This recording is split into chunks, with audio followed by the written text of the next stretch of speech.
makila, Alleluia. Na makila na Yesu bobikiti. Elonga na makila, Alleluia. Tembo pero como una pate tembo, tembo, tembo, Guyana pate. Tembo, tembo na pate, Alleluia. Elonga na makila, Alleluia. Tembo pero como una pate, elonga, elonga na makila, Alleluia. Na makila na Yesu mobikiti, elonga na makila, Alleluia.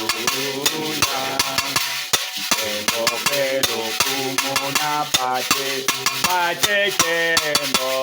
Tembo, tembo, Guyana pati. Tembo, tembo na pati, Alleluia.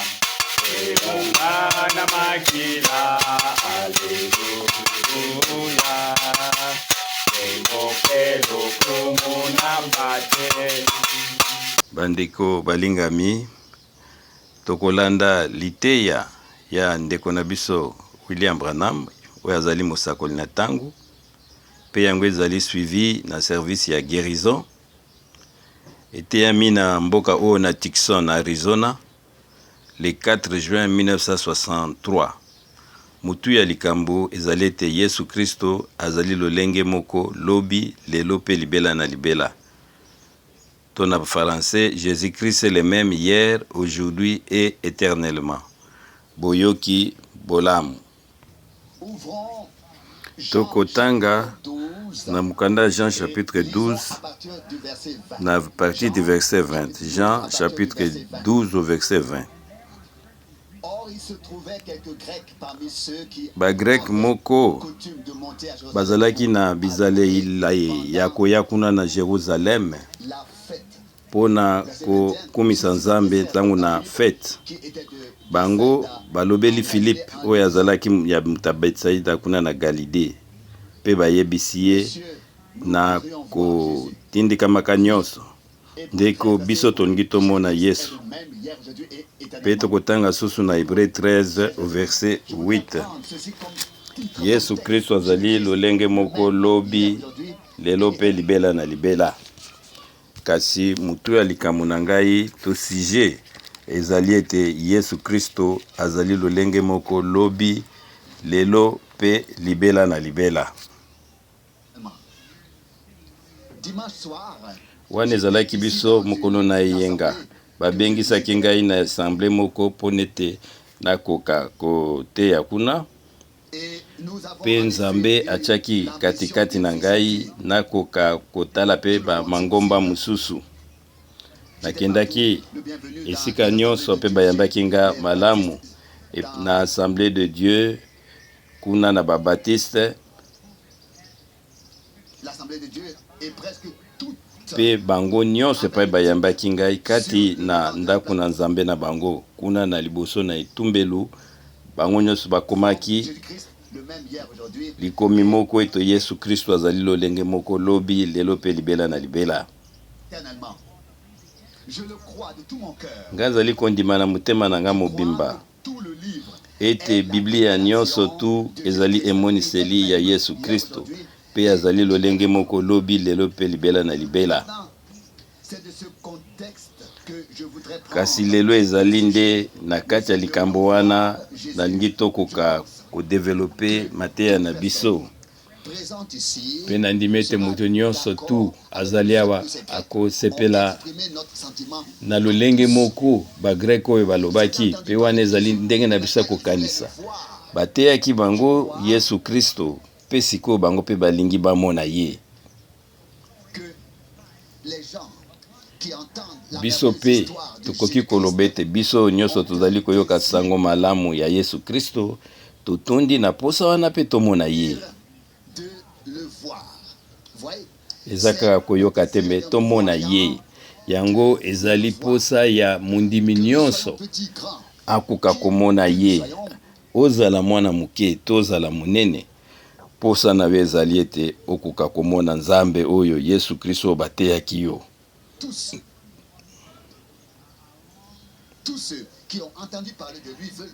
Oyo nyonso tu bazali baiteyaki bango sango malamu na Yesu Kristo baza na posa bamona ye pe ngai frère Branham na mitondisami na posa na wana ete ngai na mona nzambe wana tobika ye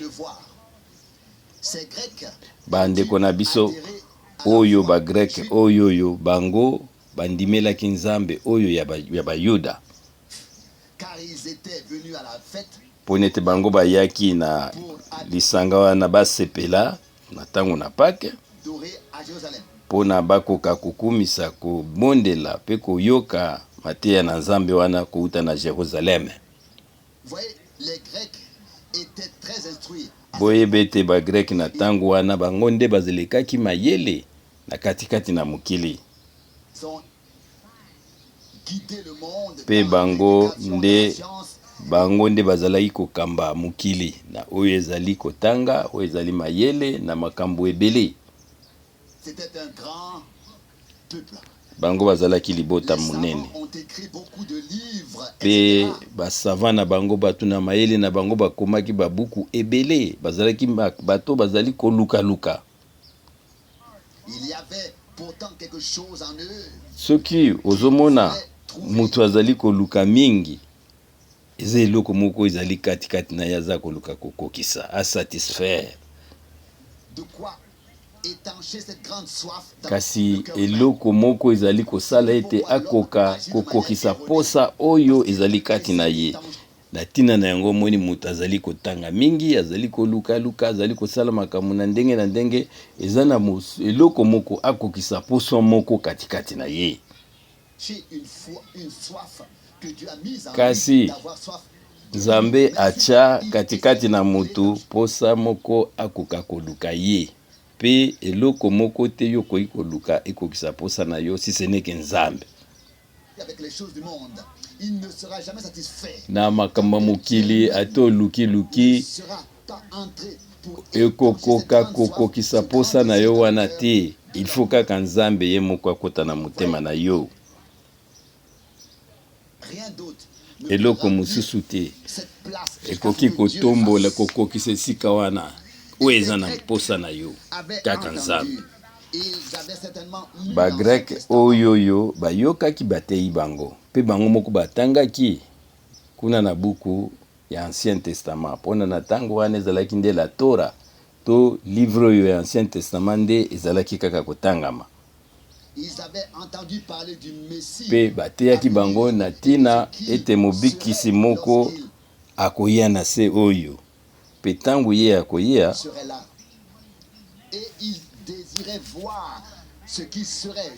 pe posa na bango balingaki ete bakoka komona tango mobikisi oyo akoya pe akomonisama na nzoto lokola bateyaki bango bakoka kosala experience na ye pe toyebi te kati na mobikisi oyo bonzambe nyonso tu yango emonisamaki bango bayokaki tina na Yesu Kristo bayebisaki bango ete awa bino bokomi na Jérusalem eza na mutu moko oyo azali kotatola ete yenda azali mobikisi wana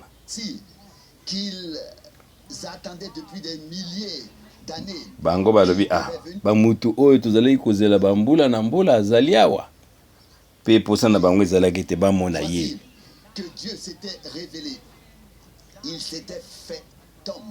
bango bayebaki ete mutu wana na se oyo kozala Nzambe ye moko oyo amikomisi mutu katikati na nzoto ye amimonisaki ponete akoka koya akufa na tina na biso ponete mutu moko te akoki koya akufa na tina na yo mutu akoki kokufa pona moninga na ye te ponete biso nyonso tozalaki bato na libebi biso tozalaki bato oyo nyonso bazalaki condamné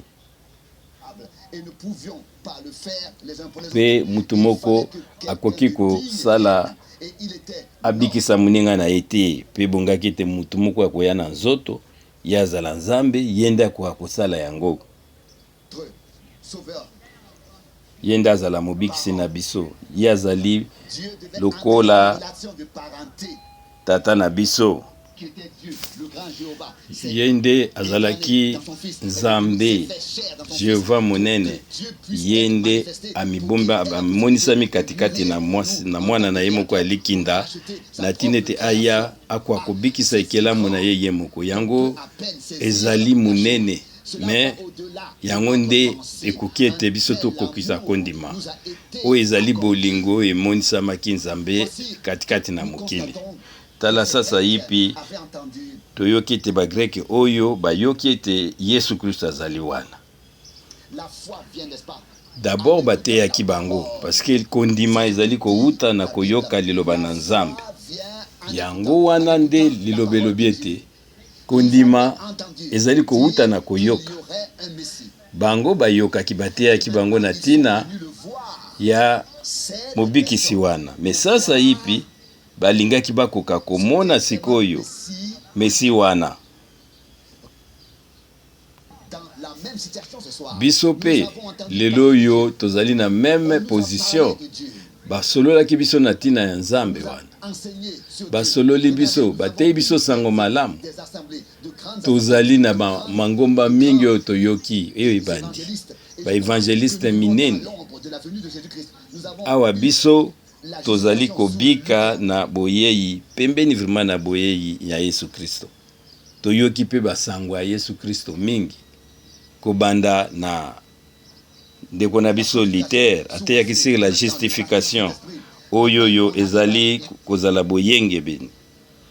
Wesley yaya ateki biso sur kobulisama. Pe siko tozali na ba Pentecotes bayaki pe batei biso na tino ya makabo. Kasi nzambe na posa na ye azali nango ete azala ete batu na ye nyonso oyo basomami na makila bakoka komonisama. Pe sasa yebi tokomi na suka tobandi komimonisama sikoyo lingomba na ye ete tozala lolenge moko ye alingaki, lolenge ya mwana na ye Yesu Kristo. Pe biso tozali komona ete ba grek oyo bango posa na bango ezalaki ete kokisama bamona Yesu Kristo wana, bamona Yesu yango azalaki ndenge nini. Yango batunaki mutuna ete na Philippe, ndeko biso tolingi tomona Yesu wana. Ponete kati na bango batangaki makomi, batangi makomi mingi likolo na Yesu wana. Mais sikoyo bayoki te Yesu Kristo bwana azali na se oyo, problème na bango ezalaki te tomona ye. Tokoka kozonga sikoyo na litei na ngai parce que Biblia elobi ete Yesu Kristo azali lolenge moko lobi lelo pe libela na libela. Kasi soki bato oyo bazalaki na posa bamona ye, pe Nzambe asali nini akokisaki posa wana? Asali bangongolu na tina ete bakoka komona ye. Voir et que Dieu a fait en sorte qu'il puisse être satisfait, qu'il puisse le voir. Soki Nzambe akokisaki posa na bango, soki ye pa azali lolenge moko lelo yo, lelo pe libela na libe, pe biso toza na posa wana pe bongo ye akoki komimonisa katikati na biso te.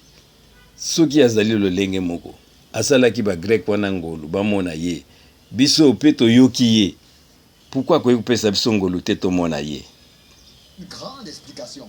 Mais si la Bible a raison, où nous trouvons-nous alors? Soki ezali ndenge wana Qu'il est le même. ete ye azali lolenge moko, yango eza explication moko monene. Soki bango bamonaki ye, Il ne peut pas être le même de akoki kosala ete azala lolenge moko te pona ba misusu, pona ba misusu ndenge moko te. Non, soki azali ndenge moko pona lobi, fazala pe ndenge moko pona biso lelo. Et éternellement. Ye Les Grecs voulaient le voir. azali libela na libela. bagrek bango balingaki bamona ye mpo nete kondima ezali kowuta na koyoka mpe bango bayokaki. Biso mpe toyoki ye basololi na biso likolo na Yesu Kristo, toyoki mateya, tondimi yango ebongi na biso mpe tokoka komona ye mpe tondimi ete biso tozali réellement lingomba, tozali kofuta moko na zomi na biso, tozali kosala oyo tokoki kosala. Mais soki tokoki komona ye te, ezali kaka soit masolo, soit toyaka kosangana na binzambi, c'est-à-dire toyebi eloko nini tozali koluka te. Eza na yango kaka boyokani ya ndenge moko wana. Elakisi ete soit biso tokotika na makanisi tokanisi, mais mpo na biso soit Biblia oyo ezali solo, soit Biblia oyo ezali lokuta. Soki ezali solo ou pas, soki ye asalaki pesaki elaka, ye nde apesaki elaka, ye nde ifo akokisa liloba elaka wana, mpona ye azali kokengela liloba ne mpona akokisa yango. Soki ye nde alobaki ete ngai nazali lolenge moko lobi lelo mpe libela na libela, oyo ezali likomi, ye nde moko ifo akokisa yango. Ndenge asalaki lobi ifo mpe asala na biso lelo. Mingi tokoka tososola ndenge ezali. Soki totuni na assemblée oyo na lisango nani yango alingi omona Yesu Kristo, totombola misapi, tala ete biso nyonso totomboli misapi. C'est-à-dire posa na biso ezali ete tomona ye, tozali awa na lisanga mpe tomona ye mpona ete ye azali lolenge moko lobi lelo mpe libela na libela. Tokoka sikoyo koyeba ndenge nini ye akomimonisa mazali lolenge nini. Est-ce que c'est vrai? N'est-ce pas vrai? Et tel qu'il a exprimé à l'époque, il l'est aujourd'hui. Ndenge ye azalaki lobi, ndenge pa azali lelo ye abongwani te. Soit la Bible est juste, soit Biblia ezali sembo to ezali sembo te. Nzambe akangami na likomi na epona ete ye nde apesaki promesse wana, ye nde alobaki liloba na ye mpe ezali esuki wana. Moyen kointerprete ezali te. Ezane wana nde pa inini biso tovandi. Cela dépend yo ozali koluka nini. Soki yo ngi komona Nzambe akomimonisa na yo, soki koyoka ye akoyoka yo. Ndenge azali lobi azali ndenge moko lelo pe libela na libela. Ngai nakanisi kutu lisusu mwa histoire moko tangu nazalaki kokola kuna na vilo ya Indiana, kuna na ville ya Kentucky, kuna ezalaki na mai munene babengi yango Ohio, pe kuna nazalaki koleka batangu na ngai mingi pembeni na mai wana. Ezalaki mai moko munene pe des fois ezalaki na bapotopoto, des fois malile ezalaki koya makasi.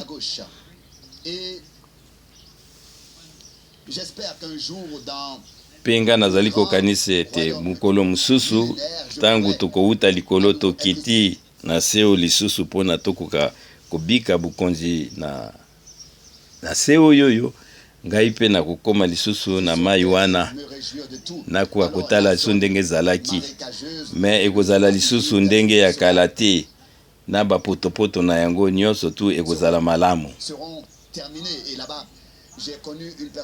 Pe tangu nazalaki kokola namonaki pe nayebanaki na ndeko moko azalaki mwa mukolo koleka ngai, ye azalaki na tango biso tozalaki kokola, ye azalaki diacre to o babengi bakengeli katikati na lingomba. Pe lisese oyo nazoloba etali vraiment elenge mwana moko mobali. Il allait dans une belle assemblée. Ye azalaki kokende na assemblée moko kitoko, assemblée munene, batu bazalaki batu moko vraiment malamu. Et c'était de bons sermons. Pe kuna mate ya moko ya malamu ezalaki kopesama.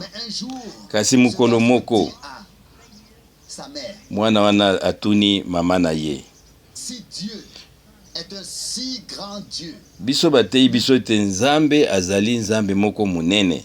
Puis-je pas le voir, maman? Eske ngai mama nakoki komona nzambe wana munene te? La mère répondit, écoute, je ne peux pas te le dire. Mama na ya alobi ete oyo makambo elekeli ngai nakoki kopesa ya note, kasi kende na église. Voir le moniteur de l'école kende oyo ateyaka bana tuna ye mutuna wana ntango mosusu ya kopesa yo eyano. Pe ndeko mwana wana mobali akendaki kuna na lingomba pe atuni oyo azalaki motei na bango ya bana, alobi ete ndeko nganza na mutuna bino bote ya biso ete nzambe na biso azali munene, ye abimisi bana na Israel, ye afungoli mai pe alekisi bango nsima na bango ba Egyptien nyonso to bakufi na mai. Eske ngai vraiment lokola bote ya kana nakoki komona nzambe wana te? Celui-ci répondit, c'est trop difficile pour moi de répondre, demande au pasteur. Pe ndeko wana alobi ete oyo makambo elekeli nga mutu, yo kende mona mokengeli na église to berger na lingomba, yende aza koki kopesa yo eyano oyo.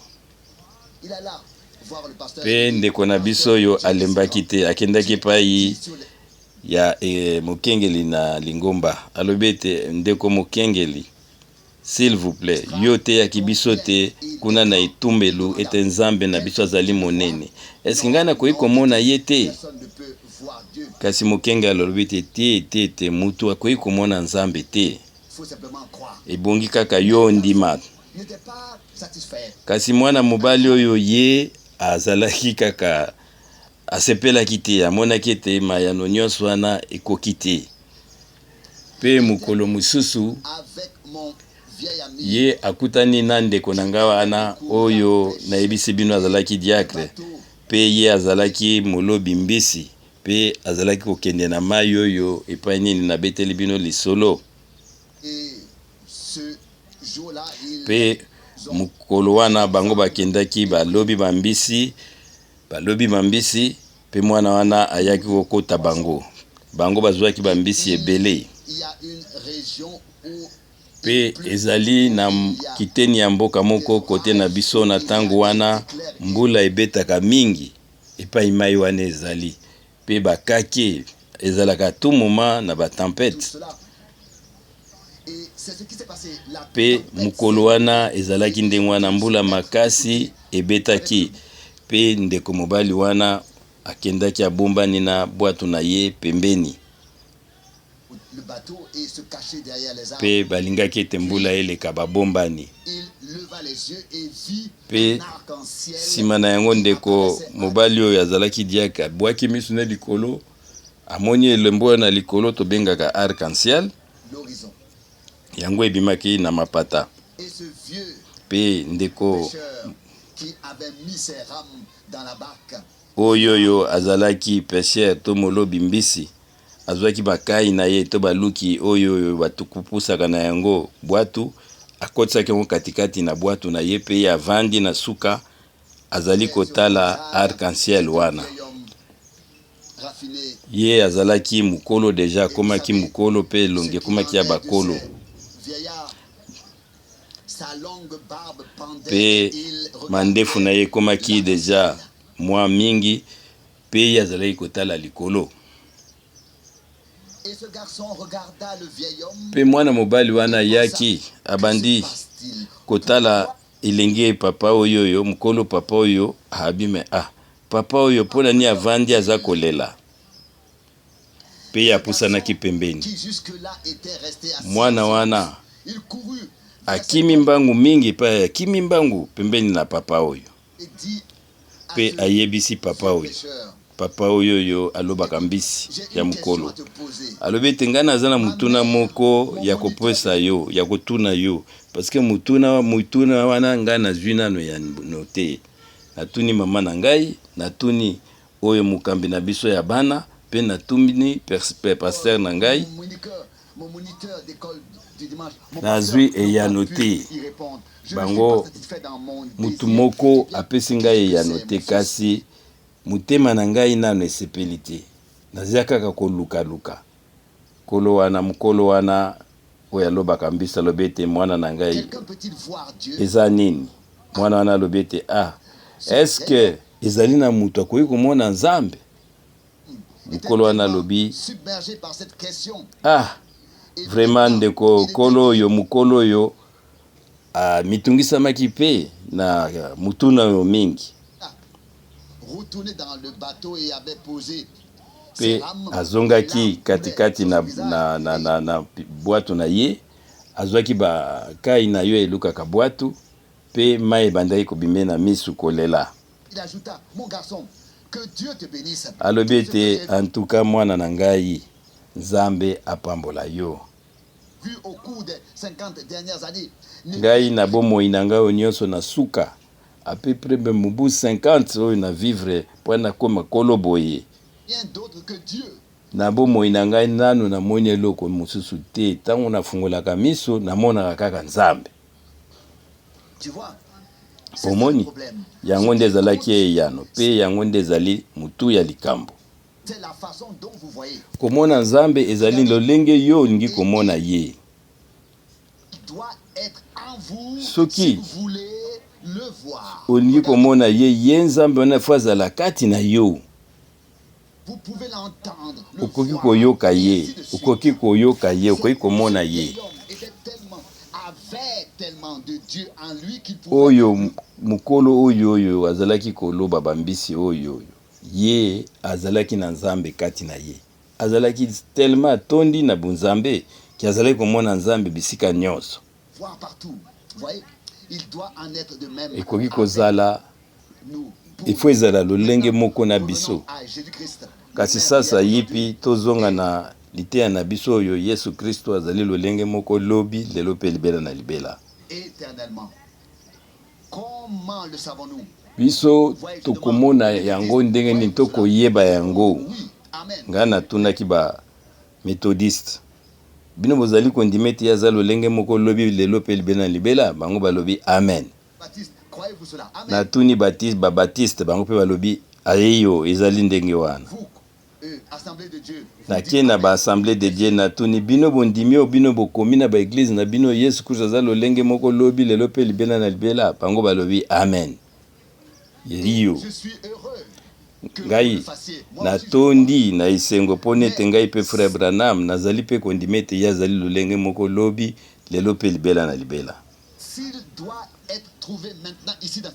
kasi soki lelo oyo azali katikati na ville na bino ye bokoyeba ye ndenge nini mpo nete ye alakaki ete akozala na biso mpe na pokwa oyo soki ezali lolenge wana te sikoyo liloba yango eza na ntina nini soki ezali inspiré te to ekokisami te eza na ntina moko te tozali wapi sasa yipi bomoni mpe ye alakaki yango ete ye ilfo azala na biso mpe na pokwa oyo epai mibale to basangani na nkombo na ye azali kati na bango sasa yipi soki ye azali awa tozali koluka ye na lolenge nini ye akozala lolenge nini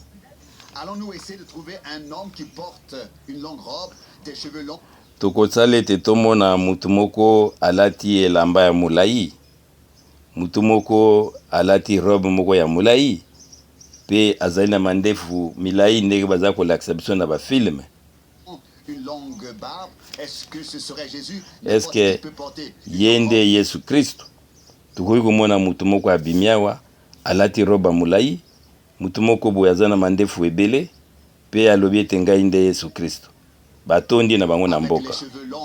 Pe na masuki ebele, te ezali ete. Mutu nyonso koyi kolata elamba ya mulai, alati na mandefu na ye atie, na suki ne mulai, mezali ete. Pe même boyo koko lubete zali nzambe, mais bato ya Egypte bazangi umayele kuna na Egypte bakoyi kondima yete. Ya mibale bakoyi lubete azali mokonzi moko alati bilamba ya malamu abimeli biso awa ezali ye nzambe. Te ye azali oyo alataka bilamba bambanzantomo te, azali saper te, non.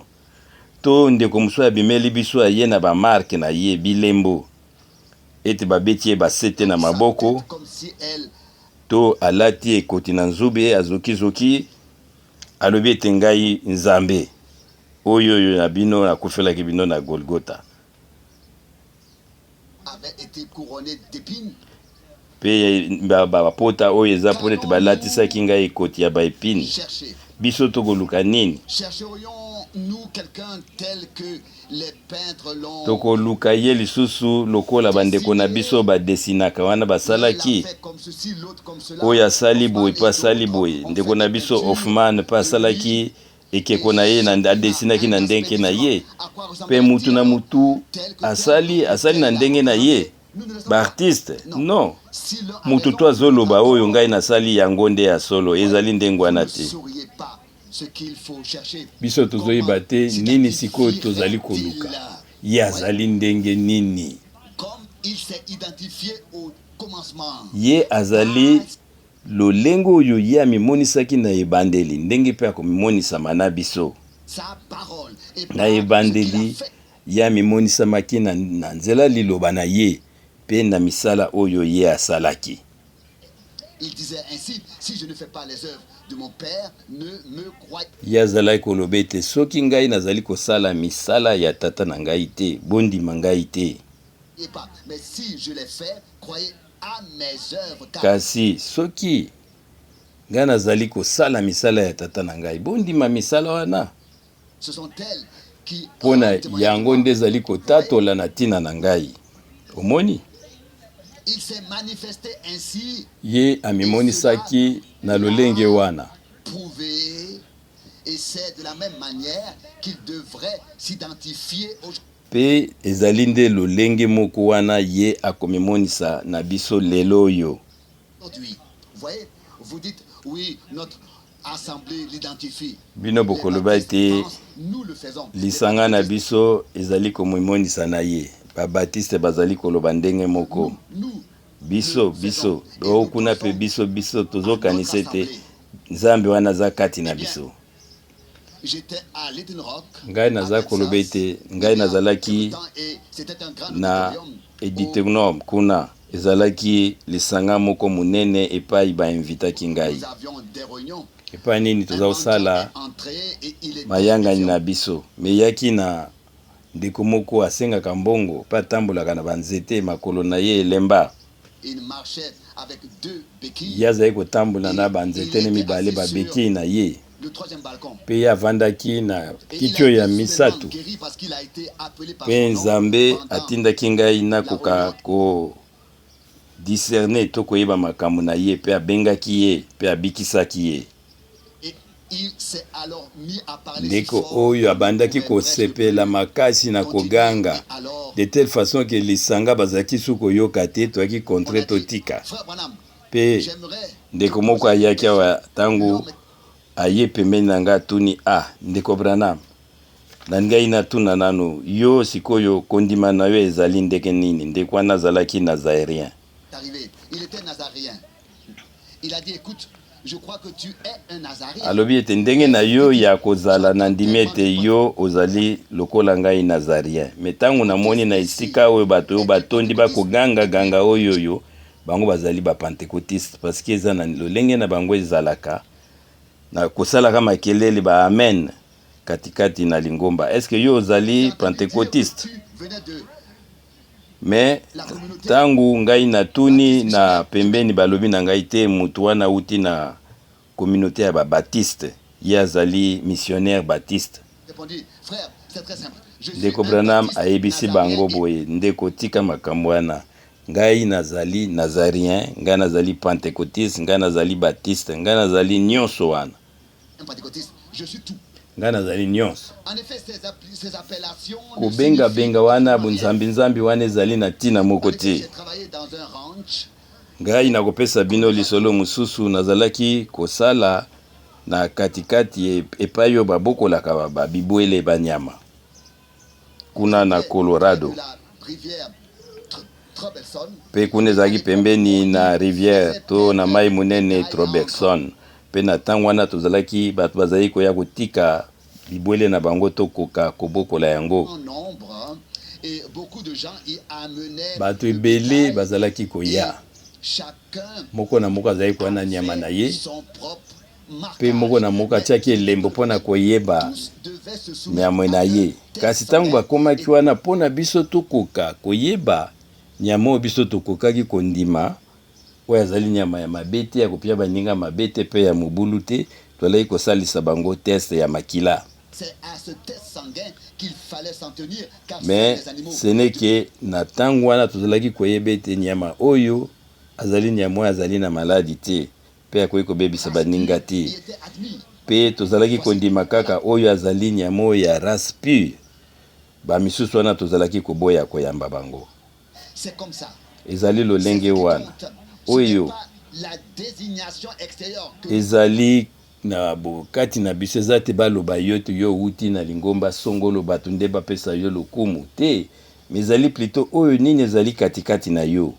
Ici. Mais si le test sanguin, si nous avons vraiment fait l'expérience du sang en application, biso vraiment to sala ki experience na makila o ya nzambe batali makila na yo eto yo zali mwana na nzambe. C'est ce qui va compter. Yango nde ezali na motuya na misu na nzambe. Yango nde ezosala ete tokoka kozala ba oyo ya ye. Maintenant, si nous pouvons voir comment il s'est identifié hier, siko soki tokoki komona ndenge nini ye amimonisaki lobi, voir comment il le fait aujourd'hui. Pe tokomona ndenge nini amimonisamaki lelo. Reconnaissons qu'il est aujourd'hui le même. Na nzela na yango nde tokoki kozali koyeba ete ye azali lolenge moko lobi lelo pe libela na libela. Lorsqu'il fait les œuvres de Dieu aujourd'hui, il Tangu ne ye viendra pas avec une formation spéciale. Ye azali kosala na misala na nzambe. Akosala ngo na ndenge moko te ekeseni te.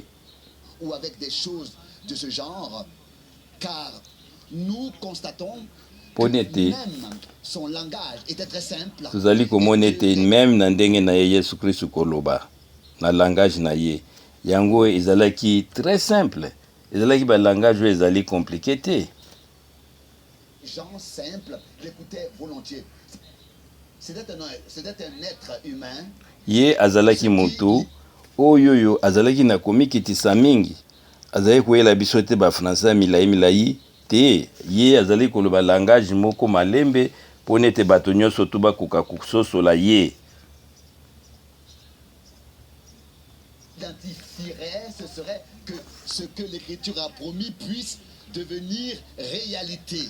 Oyo ekomonisa ete ye azali ye elakisi ete likomi nde ekokisama. Soki likomi ekokisami yango tolobi ete réellement iyo ezali ye. C'est ce qui s'est passé autrefois. Yango nde lekaki ndenge na ntango na kala ezalaki te na nzela ya bilamba nde bazalaki koyeba ye. Ni d'organisation à laquelle il appartenait. To bayebaki ete na nzela ya lingomba na ye. To azalaki komemela bato ba lettre moko ya recommandation auti na lingomba songolo boyamba ye te. Dénomination en tant que prédicateur. Bayebe ete ye azali motei. Kati na ye ezalaki ka misala na nzambe nde ezalaki kokokisama. Nyonso nde ezalaki yango wana. Alo yango azalaki koloba ete nani yango akoconvaincre nga na masumu.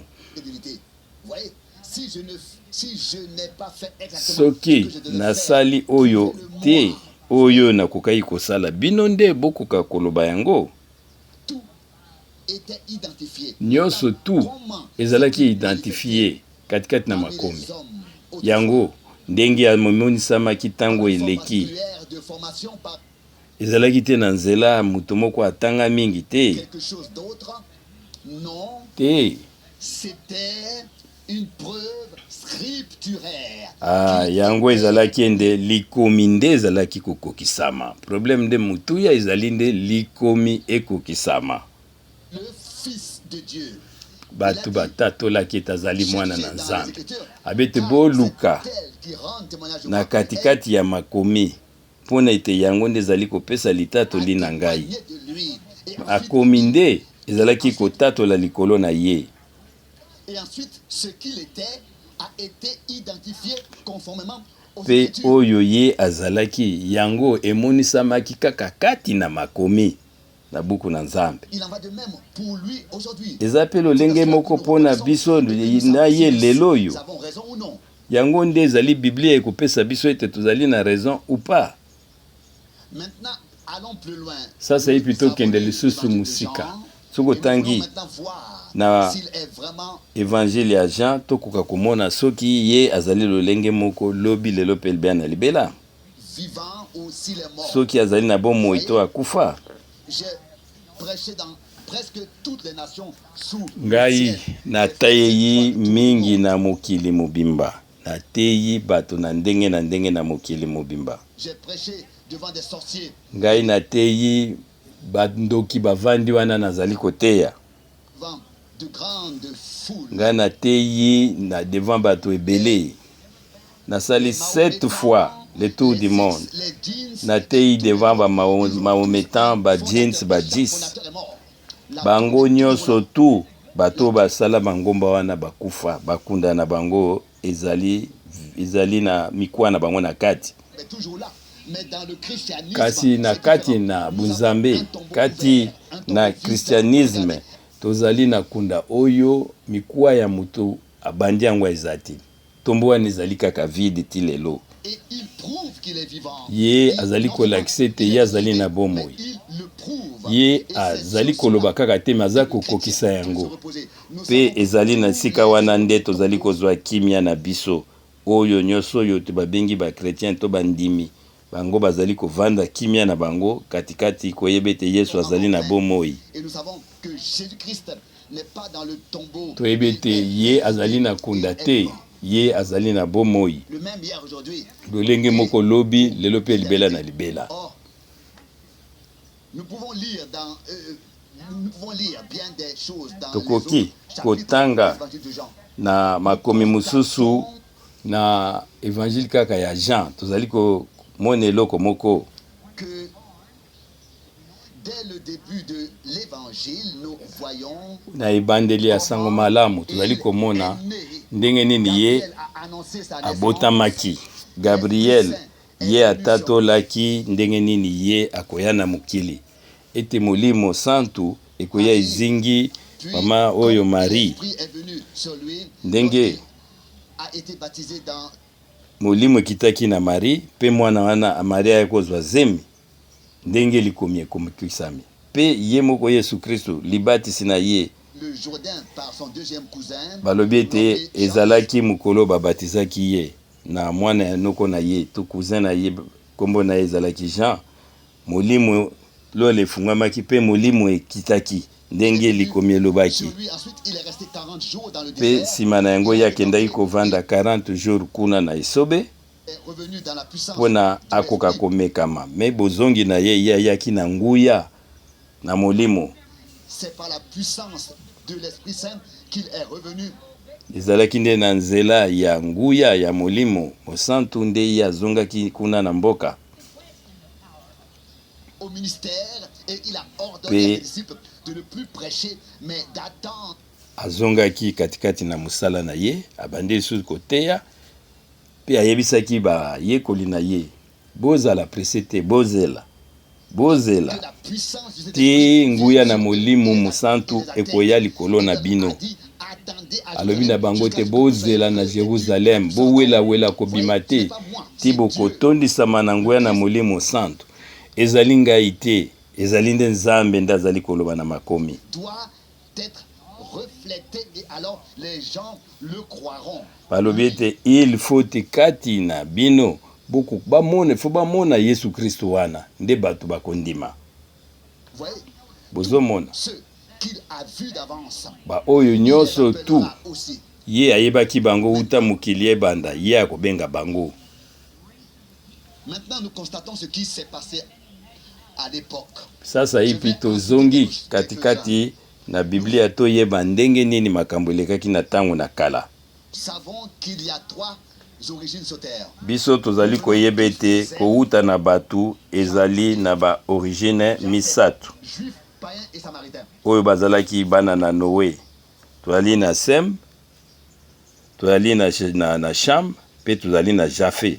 Tozali na ba juif, c'est-à-dire tozali na ba samaritain, pe tozali ba païen. Wana nde mukili ndenge elakisami. Nous pouvons voir que Pe c'est tokoki komona. Pierre qu'il a apporté aux Juifs. Tokoki komona ndenge nini Petelo amemaki sango malamu epai ya ba juif ndenge nini ezalaki. Est tombé à Jérusalem à la Ateyaki Pentecôte. bango d'abord liloba na Nzambe oyo nkolo apesaki epe molimo etombe ekitaki mokolo wana na Jérusalem.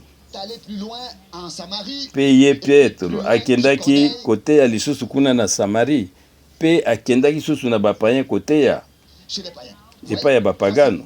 Tous les 3 ont Batoyo entendu et nyonso vécu misatu cela bango bayokaki sango malamu pe bandimaki yango de la même manière. pe bazwi libatisi na molimo santu na lolenge moko.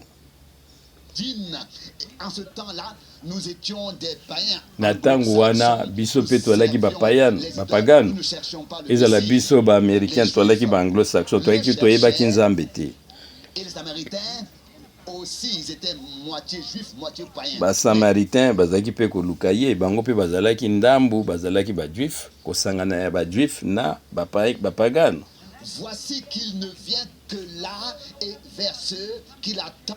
Kasi bino boyebe te ye Yesu Kristo azali komimonisa pe koya selema esika ba oyo bazali kozela ye. Et compte sur lui Ba pour se oyo faire connaître. bazali Il kozelete se peut qu'il bazali kozelete nzambe aya katikati na bango pe amimonisa kati na bango na nzela ya bato wana nde nzambe pe akomimonisa. se manifeste et qu'il s'en aille. Certains l'ont vu, d'autres non. Na tina na yango tango ya azalaki na se oyo bato mosusu bamonaki ye bayebaki ye bamisusu te Qui l'attendent. bango ye akendaki kaka na Vers esika les Juifs. na ba oyo bazalaki kozela ye ye akendaki na bayuda mpona ete bango bazalaki kozela ye. Vous voyez comment il s'est identifié. La première était avec André. Et tokomona sikoyo ndenge nini ye amimonisamaki d'abord na bayuda oyo ya liboso ba oyo bazalaki kozela ye. Soki tokoti katikati na Biblia tokomona ete ye akendaki d'abord komimonisa epai na André. de Jésus, et il y est allé et il a trouvé que les grandes œuvres se faisaient.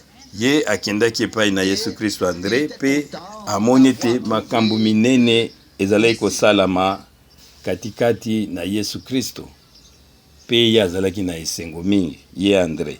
Puis il est allé trouver son frère Pe Simon, sima akendaki komona ndeko na ye Simon pe ayebisi ye Pierre. na ntango wana Simon azali kobengama Pierre. Voici qu'André et Pierre venaient Voilà, d'un foyer. André na Pierre bango bazalaki na babotami na libota oyo ya bandimi. Tata na bango azalaki mondimi, qui craignait Dieu. Et tata qui na était bango prêt. azalaki kobanga Nzambe Maintenant, Pe il ça, se ça y est. mit à parler pe abandaki koloba et dit, écoute, conformément à la promesse, pe nous ye avons ayebisi attendu. André ayebisi Pierre boy Simon kokokana na lilaka oyo tata na biso azalaki kolakisa biso na Biblia ekomami boye te.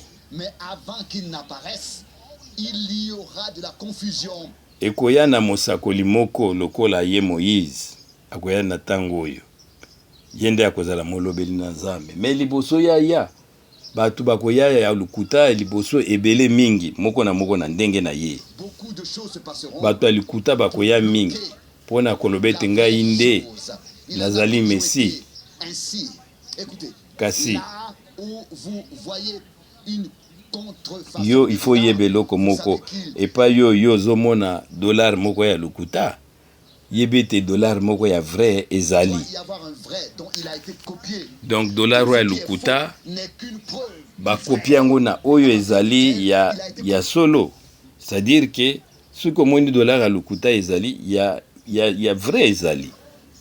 et le père aurait dit à ses fils, Pe tata na biso ayebisaki biso boye kanisa liloba wana bana na ngai biso tozali kondima Biblia. Moïse mosakoli na biso oyo azalaki vraiment mosali na Nzambe yenda alakisaki biso mibeko pe alobaki te kolo na bino ako tinda kati na bino mosakoli moko lokola ngai. Bandeko balinga pe Biblia elobi ye akozala mosakoli pe ndenge bayebisaki biso te ntango mosakoli wana akoya biso ilifo tondima ye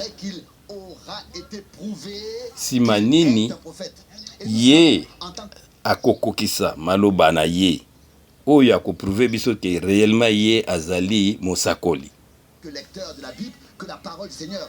Mais lokola biso tozali kotanga Biblia bio oyebi yango ete maloba na Nzambe eyaka kaka na nzela ya mosakoli wana Andre azali koyebisa ndeko ne Simon yoka liloba na Nzambe yaka na mutu mususu te.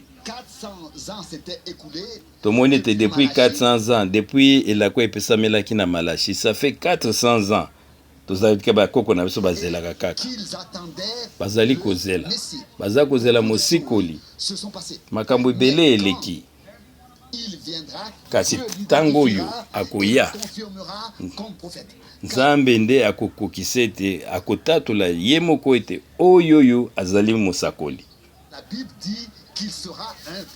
Parce que Biblia elobi ete ye akozala prophète to mosakoli po ya Biblia elobi ete soki kati na bino ezali na mosakoli moko akozala ngai na kosolola na ye na bandoto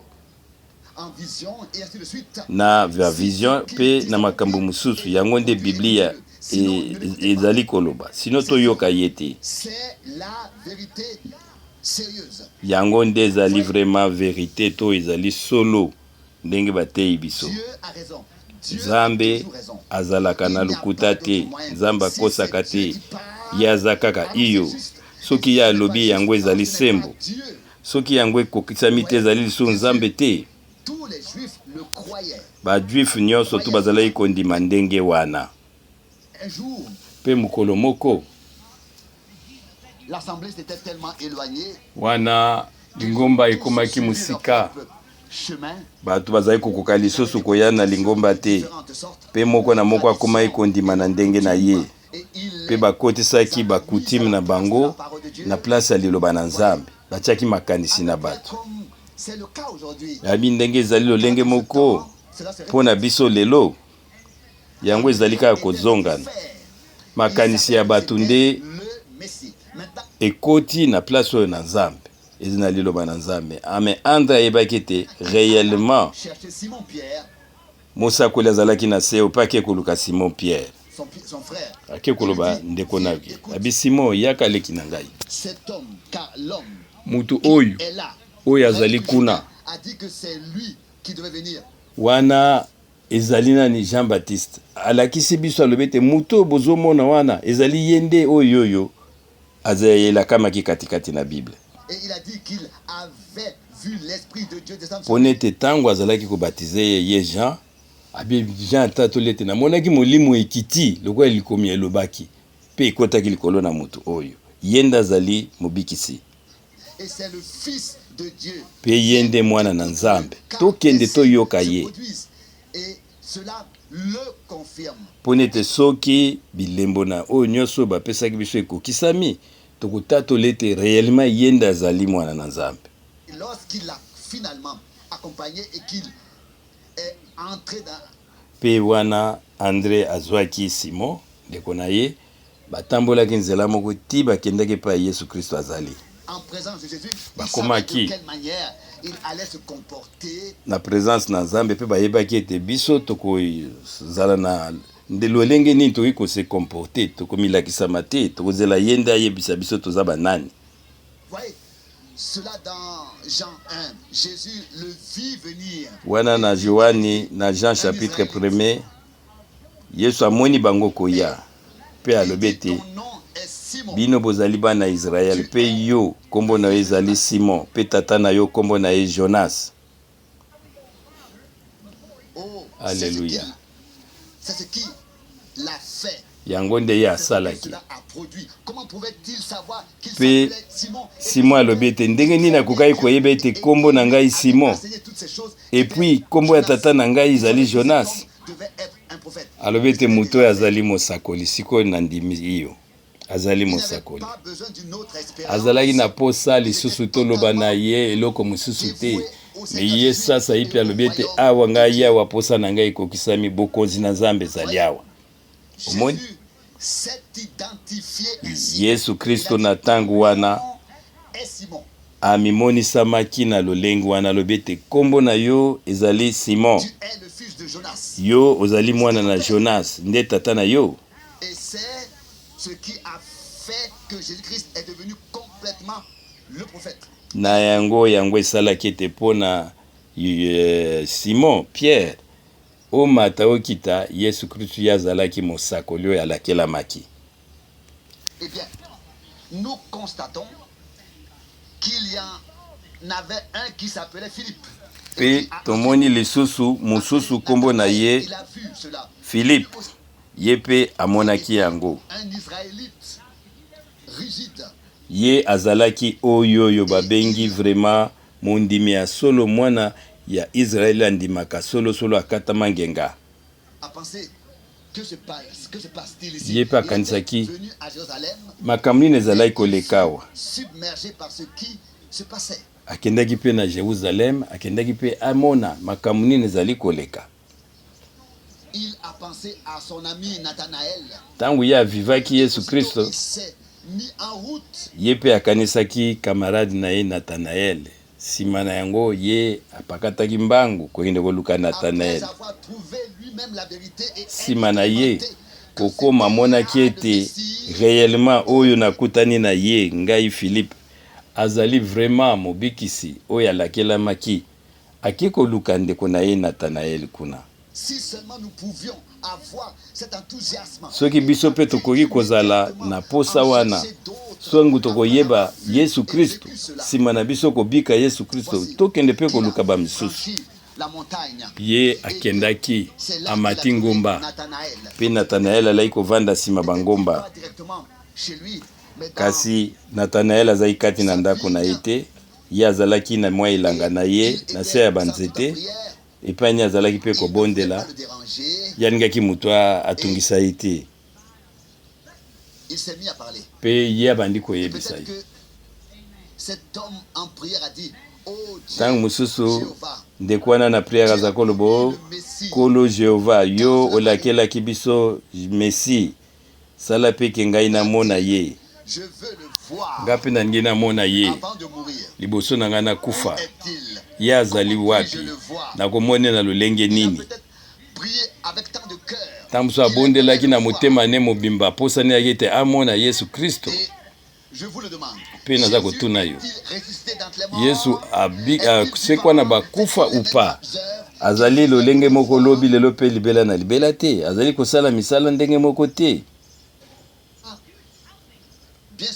Oui ya solo ye azali na bomoi eloko moko ezali koleka ye wana azalaki komedite ayoki mongongo ya Philippe alobi na ye yaka omona Yesu Kristo de Nazareth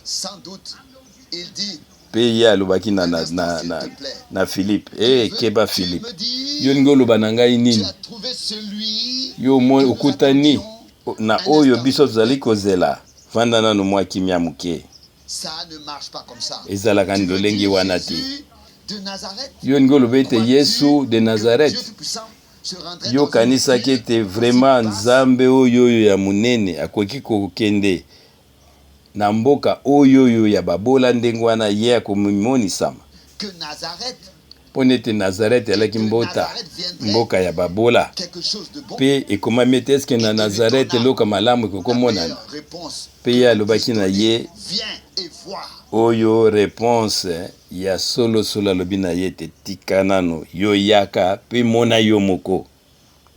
Car vous savez que Ponete. les sacrificateurs pensaient que Dieu ouvrirait le ciel comme un corridor. Banganga nzambe bazali kokanisa ete nzambe akokita kouta na likolo nzela moko ekosalama mpe ya kiti na bonzambe baza kokumisa ye Ensuite il descendrait. ndenge ye akokita baange bamemi bakompanie ye Mais il est venu en toute kasi ye koya ntango akiti ye akiti aye na bonzambe nyonso ntango aye na se oyo vraiment na simplicité nyonso. la simplicité que nous trouvons Dieu. ezali nde kati na komikitisa nde tozali komona nzambe tokoki koluka makambo minene ozwi bafize bomate likolo kokende koluka nzambe eloko eza te oke kotambolaki na bapeluzi ya ndenge na ndenge ya kitoko okokutana na nzambe te. Wana Nathanael alobi ete eske eloko moko ya malamu ekokobima na Nazareth. De saint rouleur, si quelque chose se produit, Soki. ce doit être dans ma dénomination. Eloko moko ya malamu bato bazoloba sikoyo te ndenge bato bakanisaka soki eloko malamu ekoki kosalama loba esalama na lingomba na biso nde toza na lingomba munene kasi Philippe alobi na ye yaka omona kokritike te yaka yo moko mona zwa Biblia tokende wana eloko mutu na mutu il faut asala zwa Biblia na yo yaka omona. Replonger un peu dans cette conversation. Tozonga na katikati na lisolo oyo ezala lokola biso nde tozali kobinga bika yango boyebe te tosololi mingi katikati na Biblia anciens enseignements des prophètes et ainsi de suite. basakoli mingi balobi na ndenge na bango ce que ferait le Messie pe balakisi biso ndenge na bango ya kokanisa nzambe akozala ndenge nini mais Biblia elobi ete ya kozala mosakoli. Tu connais ces gens de la pêche là-bas. Pe Philippe alobi ete oyebi lisusu bato oyo balobaka mbisi oyo bazali Pierre famille na bango André bango mosala na bango koloba bambisi yabi wi nayebi bango. Tu sais quoi? Oyebi nini? André l'a amené à cet homme. André amemaki ndeko na ye epai ya mutu wana Yesu Kristo akomi kaka boye balobi ateloko te me mosakoli wana ayebisi ye yo kombo na yo Simona Pierre pe tata na yo Jonas. Je ne serais pas surpris qu'il te dise comment ngai pe nakoki kobanga te akoka kodiscerne mpo na yo asolola na ntina bomoi na yo pe Nathanael alobaki tika nano makambo oyo. Et vous savez quoi? Pe boyebi nini? Pourtant que Nathanael wana Nathanael entré en présence de Jésus-Christ akendaki pe akutani maintenant na Yesu Kristo mais eloko nini elekaki? Il alla là-bas et là d'où il était le Seigneur a dit voici pe tangu ya akomaki kuna avant même asolo afungola monoko na ye kola yebisi ete tala un Israélite na kati na ye mensonge eza te lokuta ezali te. ye azalaki lokola mopepe sikoyo ebimi na pine mpe agangi alobi na Yesu Kristo mais yo yebi ngai depuis mokolo nini yo nano mona ngai te ngai navandaka kuna na nsima bamontagne na ba 15 km yo yebi ngai ndenge nini mpo na mbala liboso na ya na esika oyo mpe yo yebi ete ngai nazali mwana Israel oyebi yango ndenge nini? Qu'à l'époque on les reconnaissait à leurs vêtements. Parce que na tango ya kala izalaki te soko lati ba robe no ya mulai nde bayebi oza mwana Israël mais Nathanael azalaki na ye kaka simple ndengwana. L'Orient il s'habillait de manière uniforme. Bango bazali kolata ndenge na bango mais ya yeba alataki ndengwa te. Comment me connais-tu? Abite Comment nkolo tu yo hier, yebinga quand tu indengeni. étais sous le figuier en train de prier. Alobi ete lobi ntango yo ovandaki na se ya nzete kuna ozalaki komedite mpe kobondela Jésus-Christ le même hier ngai namonaki yo. pour l'éternité. Yesu Kristo azali lolenge moko lobi lelo mpe libela na libela. Peut-être que les sacrificateurs se tenaient là-bas. Yango eloko nini ekokaki koleka ntango mosusu banganga nzambe bavandaki pembeni wana mpe bazali koyoka.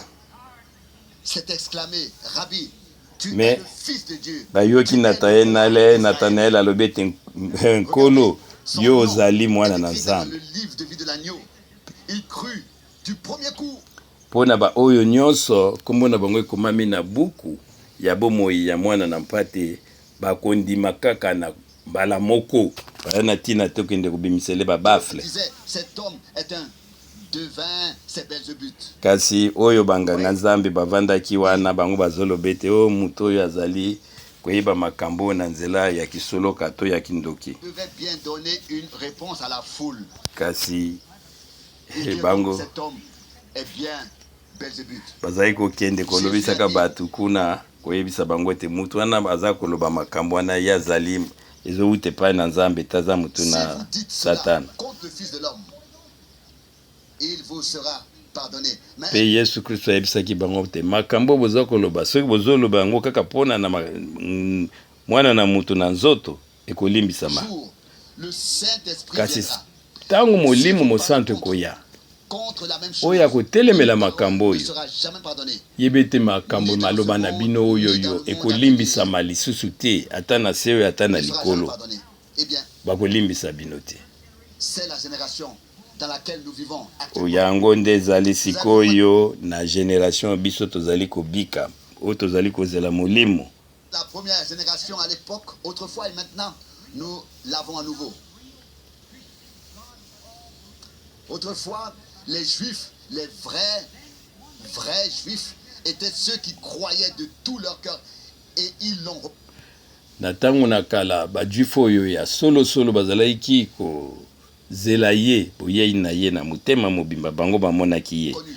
Il en va de même maintenant avec les vrais chrétiens. Mpe yango ezali lolenge moko na bandimi oyo ya solo na solo lelo bango bakomona bakosala experience na nzambe. Par la Samarie. Je me demande pourquoi.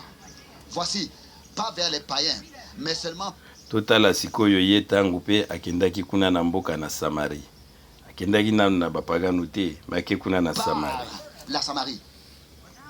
Notre temps n'était pas encore venu. Wana tango Mais na c'est biso maintenant notre temps. tango na biso nano ekokaki te, mais sasa ye mpe ekoza nde tango na biso. Voici qu'il devait passer par la Samarie. Ye akendaki aleki na mboko na Samari kuna na bangomba. Il a envoyé ses disciples à la ville. Pe atindi bayekoli na ye na ville bakende kosomba biloko ya kolia. Est sorti. Pe mwasi moko Si j'avais le abimaki. temps, j'embellirais toute Soki nazalaki na l'histoire. tango na ngai nakota na mozindo ya Vous lisolo. savez, n'allez Boyebe pas te. chercher de l'eau en même temps. Basi kuna na Samari bazalaki basi ndenge mibale. Bazalaki kokende bango nyonso te. Basi ya mabala bango bazalaki kokende na 20 midi. Allait le matin, Pe- c'était une certaine sorte de femme. Ba Et oyoyo celle qui allait à midi, c'en était une autre. Vous savez de quoi na je parle. midi ezalaki ba C'était oyoyo celle bazalaki basi oyo bazalaki na témoignage ya malamu te. qui avait mauvaise réputation. Maintenant, Ça yipi. supposons que c'était une femme Tokoka séduisante. koyeba ete alaki mwasi Et moko oyo elle azimbisaka est bato. allée chercher Pe ye de l'eau. nde akendaki koluka mai. Et elle pouvait certainement parler comme les femmes peuvent Pe parler. ainsi de ye suite. akokaki koloba lokola basi ya bandumba nyonso basalaka toka Et moni elle mobali avait un koluka. brancard, de sorte qu'elle avait un seau de chaque côté et qu'elle le portait. Et Ye puis, il y azalaki avait une na fontaine bakantine na avec ye pe akendaki kuna na epai nini mabulu une batokaka fontaine mai avec un tilleul de oyo sorte biso qu'on tobengi pouvait forage aller chercher de l'eau mpona à akende cette koluka fontaine mai publique. na katikati na Avait bu libulu ya à cette mai oyo. fontaine et maintenant la Ye femme moko venait Yesu lui Kristo puiser de l'eau. amelaka na mai Et wana alors pe qu'elle était sikoyo sur le point d'abaisser Ake le lisusu na seau esika pour wana. puiser de l'eau, wana ndeko mwasi oyo akomaki pembeni mpona toka mai apusani paninge banda kobenda sikoyo singa mpona mai ebima ayoki mongongo. elle venait d'accrocher l'anse, elle entendit soudain un homme dire donne-moi à boire. ayoki mutu moko alobi ete pesa ngai mai. Si nous pouvons considérer les choses ainsi, Puis oyebi ete soki il n'y biso avait pas de toki communion entre eux. kosolola yango en profondeur, Une sorte de tuyau koyokana ya bajuife na basamaritain ezalaki vraiment te na ntango wana. sortait de terre, de Mpe sorte ezalaki na que singa personne oyo pouvait ekokai kobenda tomber mai dedans wana na à ntina une ete certaine moto akoka hauteur kokweya te na pour kati. délimiter le puits. Et elle disait, écoute, nous n'avons rien à faire. Mpe mwana mwasi wana alobi ete biso na bino bajuife tozali tuyau de puits. na boyokani moko te, nga nakoki Et kosolisa yo te. vous pouvez lire Bokoki kotala yango na Jean chapitre 4. Si notre Seigneur Jésus n'avait autrefois que plus de 30 ans, on disait tu wana n'as pas 50 ans. Yesu Kristo azalaki na 30 ans, me bato bazalaki koloba ete yo nano komi na 50 ans te ozoloba oyebi omonaki Abraham. Ndenge nini oye awa mpona kotoka mai yo oza ata na kantine te. Ye azalaki kosolola na mwasi oyo mpona akoka koyeba makambo na ye. Mpe ayebisaki ye batata na biso bamelaki na mai oyo. Mpe bango bakendaki kokumisa na Yerusalem mpe na bangomba. Mpe wana Yesu Kristo akokaki kokota nde na masolo mpona yeba problème na ye eza nini. Mpe Yesu ayebisaki ete kende mpe bengelanga mobali na yo. Mpe mondeko mwasi wana alobi ete ngai naza na mobali te. Na lolenge wana nde ye amimonisamaki na basamaritain. Yango nde alobelaki samaritaine kende benga mobali na yo mpe yaka yabi nazali na mobali te. Yesu Kristo alobi ete yo ozali lobi solo oza na mobali te. Mpona ete yo ozwaki bango mitano to 5 mpe oyo oza na ye sikoyo ozobika na ye azali mobali na yo te. Yo olobi oyo ezali solo. Tala cette femme samaritaine, comment a-t-elle réagi? Mwasi oyo ya musamaritain oyo ye areagisaki ndenge nini? Ya yebaki de makambo aza malamu yebe bateyaki ete mosakoli akoya. Bamisu bazala koloba kuna aza wana aza mosakoli ya lukuta. Mais déterminer comment il pouvait connaître cette chose. La femme dit alors, mwasi oyo alobi non. est un prophète. Na mutasoli sasa yipete yo ozali mosakoli. Mpona balakisaki biso ete soki mosakoli oyo aye ndenge bateya biso mosakoli wana azali ayenda kosala makambo oyo ozosala ngai ye akoyebisa ngai nyonso na bika. Mpe Yesu alobaki ete ezali ngai nde naza kosolola na yo. Mwasi oyo ayebaki maintenant oyo azali nani mpe akimi na mboka ake koyebisa bato nyonso boya bomona moto oyo alobeli nga makambo nyonso nasala eske ezali mesi te. Boya bomona bino moko oyo mobikisi ya solo. Na lolenge wana nde ye amonisamaki d'abord kuna na bajuif mpe amemonisi lolenge moko na basamaritain. C'était la fin de leur temps. Ezalaki nde suka mpo na ntango na bango na ntango wana. Mais sasa ipi boyebe ete lingomba na biso oyo ya bapagano toza mwe na 2000 ans oyo bazolakisa biso Yesu Kristo. Kasi soki biso sikoyo bapagano tozali tosala experience moko te na ye na ndenge basalaki na bajuife na basamaritain, donc azali ndenge mo azali solo te. Mais biso toyebi te nzambe na biso azali lolenge moko lobi lelo pe libela na libela. Oyo asalaki na bajuife oyo asalaki na basamaritain il faut pe asala ngo na biso. Amen. Que l'esprit que nous appelons le baptême du Saint-Esprit. Toyebi toyo molimo biso tozali kobenga libatisi na molimo santu yango ezali kati na biso pe yango ekosala lolenge moko. Les hommes comme il est dit dans Jean 14 yango lokola ekomami na mukanda ya Jean chapitre 14 na verset 12 oyo akondimela ngai akosala akosala makambo lokola ngai pe akosala koleka so menene. Fera les œuvres que j'ai faites. N'est-ce pas vrai? Yango ezali solo. En Jean 5 verset 19. Ou pardon, C'est un autre passage biblique. kuna na mukanda ya Jean chapitre 5 na verset 8 Piscine de yazalaki Bethesda. koleka kuna Bethesda. pembeni na piscine ya Bethesda epai Il y nini avait là des foules qui étaient bato couchées ezali ebele et balalaki qui lalaki attendaient mpe le bazalaki mouvement kozela de bete l'eau. baningisa mai. Vous voyez, Dieu avait toujours une possibilité. Nzambe azalaki de toujours guérison na pour les possibilité moko abomba mpo na croyants. bakroya. Était mise en mouvement. Ange moko azalaki kokita mpe aningisi mai. Elle a simplement été agitée. Un ange est venu la mettre en mouvement. mwanji moko so azalaki soki aningisi yango mpe moto ya liboso oyo azalaki kokɔta na kondima ye azalaki kobikisa. Est allé là-bas. Yesu Et il akendaki a kuna vu un certain homme qui mpe était amoni malade. ndeke moko On ne sait azalaki pas exactement ce qu'il kobela avait. toyebi te En tout cas, soki il azalaki était na maladi nini malade. me azalaki na Qu'il ait eu la kobela prostate ou autre chose, azala eh na bien, maladi oyo ya lingundu ya mibali pourquoi ne s'est-il pas adressé à tous ye les alalaki autres? wana na Parce etoko na qu'il y ye avait certainement kasi mpo na nini des bato enfants bazalaki avec ebele des kuna me yesu akeka epai ya motu wana céphales et tout ça.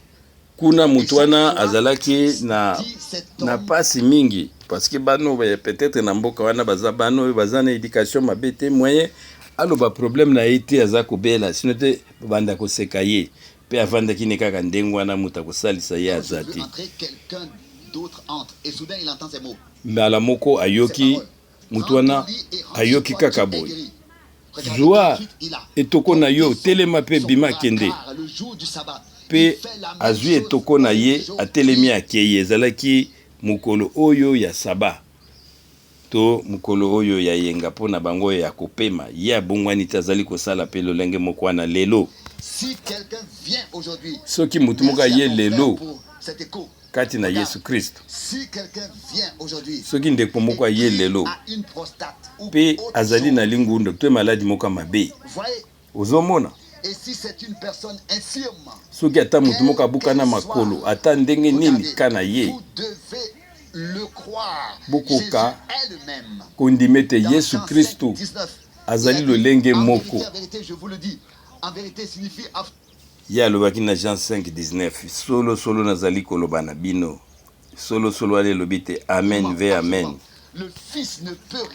mwana akoki kosala eloko moko te soki kaka amoni oyo tata alakisi ye yango ya kosala lolenge moko botala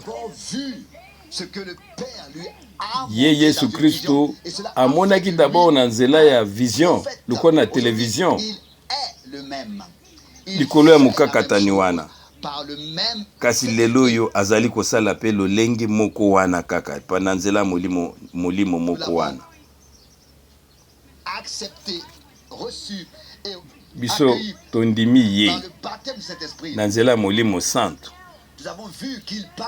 tomoni ete ye azali koloba azali komimonisa makati na biso toyebi ete baimitateur bazali mingi me ezali kati na biso ayo ete baverité oyo ya biblia ye azali mwana na nzambe mpe azali na bomoi mpo alobaki te na ntango moke mokili ekomona ngai te mokili ekomona ngai te me bino bokomona ngai mpo nete ngai nakozala na bino mpe nakozala kati na bino nakozala elongo na bino ti na suka molongo ngai nakozala ngai moko kati na bino mpe nakosala misala na ngai kati na bino ti na suka na ntango ti na suka na ntango azali lolenge moko lobi lelo mpe libela na libele. Permettez-moi maintenant de vous poser une question. Botika ngai natuna bino maintenant mutuna moko bino oyo bozali awa. Je veux que vous sachiez qu'un guérisseur divin n'existe pas. Nalingaki te boyebe ete oyo mutu azali kobikisa baninga na ye na nzela ya molimo azalaka te. Qu'un sauveur divin n'existe pas sur terre. Awa na seo te. Celui qui l'est vraiment. Kaka moko azali kaka asalaka ezali kaka nkolo ye moko nde yende azali komonisa kati na baona ye. Il a prouvé qu'il était le Messie. Na tangu na kala ye moko amilakisaki ete ye azali mosikoli na biso. Et il a dit, Pe comme il en alobaki était au jour de Noé, lokole kozala na tangu na Noé pe na tangu na Lot. au jour de Noé sont venus les eaux, au jour de Lot est venu le feu. Na tangu na Noé mai nde eyaki pe ebomaki bato. Pe na tangu na Lot Voyez ezalaki comment moto. il s'est fait connaître. Ye Il amemonisamaki est ndenge nini. descendu. Ye Et akitaki. Lot ressemblait à un membre tiède de l'assemblée. Pe Lot azalaki toloba ete mondimi ya ndenge wana kati na lingomba. Ce sont trois anges Ezalaki ba mwanji misato bayaki. à Abraham. Liboso boko bayaki na Abraham. Le groupe appelé à sortir de Sodome. Oyoyo bazali libota oyoyo babengami bazala kati na Sodome te. Voici que deux des anges Kasi sont allés à Sodome ba ange mibale bango bakendaki kuna na Sodome. prêcher. Pe bakei kote basalaki miracle ata moko te, bango bazali lokola Billy Graham to eloko moko bato moko ya ndenge wana. Il s'est fait connaître lui-même, voyez, parmi ceux qui étaient sortis. Kasi ye nde nkolo atikalaki mpona komimonisa na ba oyoyo bazalaki kati na Sodome kutu te. Mais reconnaissez qu'avant la destruction, l'un d'eux est resté avec Abraham. Boyebete liboso te Sodome koka kobebisama moko na bango atikalaki na Abraham. Abraham azalaki à peu près na ba 100 ans. Pe mwasi na ye azalaki na 90 ans.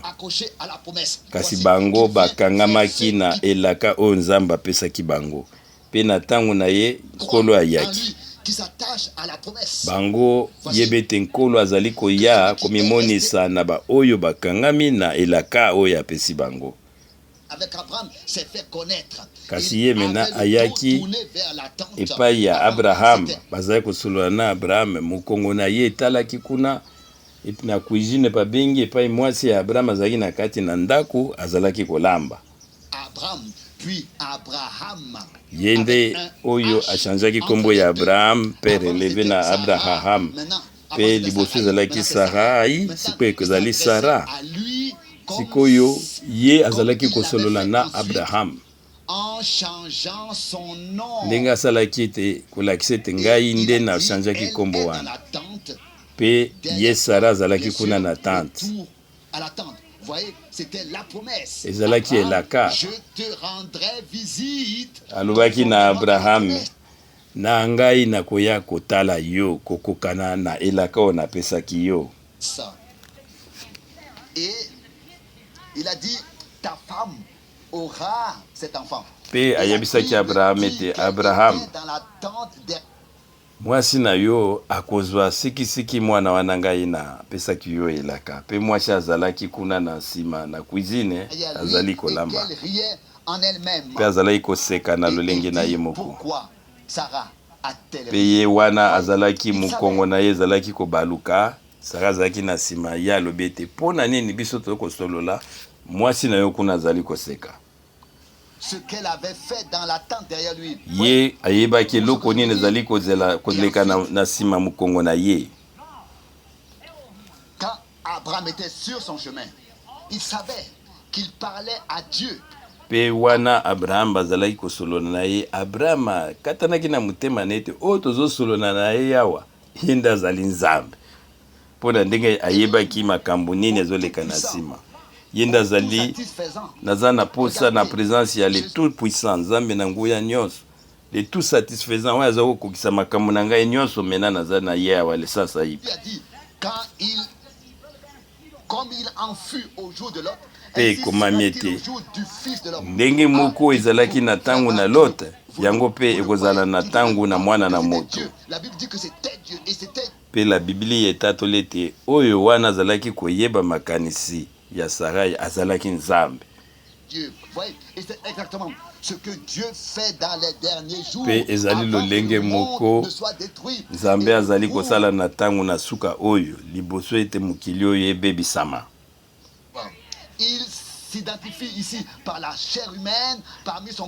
ye azali komimonisa ye moko awa na nzela na nzoto na libota na ye o bazali kozela ye. Il est vivant. Ye azali na Il est le même bomoi hier, aujourd'hui, lolenge et moko lobi éternellement. pe libela na libela. La question n'est pas de savoir s'il vous guérit ou non. La réponse est déjà donnée. Si vous pouvez seulement croire qu'il est Problème ezali te ko abikisa yo na nzoto te eyanusi epesami yo ondima vivant pour ke confirmer ye sa azali parole. na bomoi Je mpe crois azali oyo azali qu'il est kokokisa liloba na Le ye. croyez-vous aussi? Mpe ngai nandimi ete azali na bomoi bino mpe bondimi Ma yango. foi est déjà prête et je pense que le temps est bientôt écoulé. Oui, ngai awa maintenant ndikoprana mabe ete nasi natei koleka mingi nalobi mingi sasa ipi mongongo na ngai kutelembi ebongi na biso Je mena suis déjà en tokota retard de 45 minutes. na service Et que mosusu nous ya mettons baguérison nos têtes. tokitisa mitu na biso tokoka kobondela Je sasa voudrais ipi. vous poser la question. Kasi ngai natuna bino C'est mutuna une question moko scripturaire. eza likomi oyo ezali ekokani na likomi yango ezotala mutu ya likambo. Connaître. Nous aimerions voir Biso pe tolingi tomona Yesu ye azali lolenge moko lobi lelo pe libela na Nous libela. aimerions le voir. Biso posa na biso ezali ete tomona ye o nkolo yaka kati na biso Fais les mêmes pokwa choses que oyo tu as faites quand tu sala marchais en Galilée. lolenge moko oyo osalaki ntango Croiriez-vous s'il ozali faisait les mêmes choses? ndenge ozalaki kotambola kuna na Galile mpe na kotuna bino lisanga bokondima ye soki asali mosala moko ya lolenge wana. Notre Père Céleste, Tata na biso ozali o likolo c'est un si beau groupe de awa tosangani na bato oyo vraiment bazali malamu mpe batondi na bolingo mingi que nous sommes si heureux en tant mpe que biso prédicateurs tozali na esengo de l'Assemblée, akozala ete bateyi na lisanga ya ndenge oyo que nous puissions entendre tika le ete grondement du tokoka vent puissant koyoka ici, sasa à epi Tucson, et mopepe monene kokita awa mpe koningisa vivre un réveil. mpe kolamuka moko ekoka kosalama. Tozali awa Pour te faire connaître en tant que tes serviteurs. mpona ete atanke basali na yo Et nous savons qu'au commencement était la parole et la tokoka parole. tokoka kolakisa bango oyo toyebi te na ebandali ezalaki likomi ezalaki yango nde ekomaki mosuni yango nde ebikaki katikati na biso. Bible exprime la pensée de Dieu au sein de son peuple. Mpe toyebi te biblia oyo yango ezali kolakisa makanisi na Nzambe kati na libota na ye. Une pensée est une parole exprimée. Mpe oyo ezali likanisi yango nde ezali liloba oyo elobami. Tu sais O nkolo ce qu'il y a dans mon cœur. yo yebi kati Je na crois que ngai tu es le même. nandimi ete yo ozali lolenge moko lobi lelo mpe libela na libela. Cette parole. Tika ete molimo santu epambola liloba oyo Qu'il voit que Jésus mpe est vivant. akokisa liloba oyo bato bamoni ete yo ozali na bomoi. Cette assemblée O croit tata maintenant nandimi ete lisanga oyo bazali kondima sasa ipi et que ceux qui ne sont pas encore sauvés eke oyo nanu bango babikisami te bakoka kobikisama et te consacrer leur mpe vie, bapesa yo bomoi na bango mpe nyonso tous les autres baoyo mosusu la remettre à nouveau. nazongisi bango na maboko na yo. Tous ceux qui Tika sont en ete chemin yo okoka kobikisa bamaladi mpe baoyo nyonso bazali na soient nzela avec eux. ozala na bango. Seigneur, j'ai dit ce que tu as dit. Kolo Maintenant, nazali lobi oyo yo opesaki ngai na mateya mpe yo sikoyo yaka mpe mimonisa afin que nous sachions tous natina ete que biso tu nyonso es toyeba ici. ete yo ozali na esika oyo.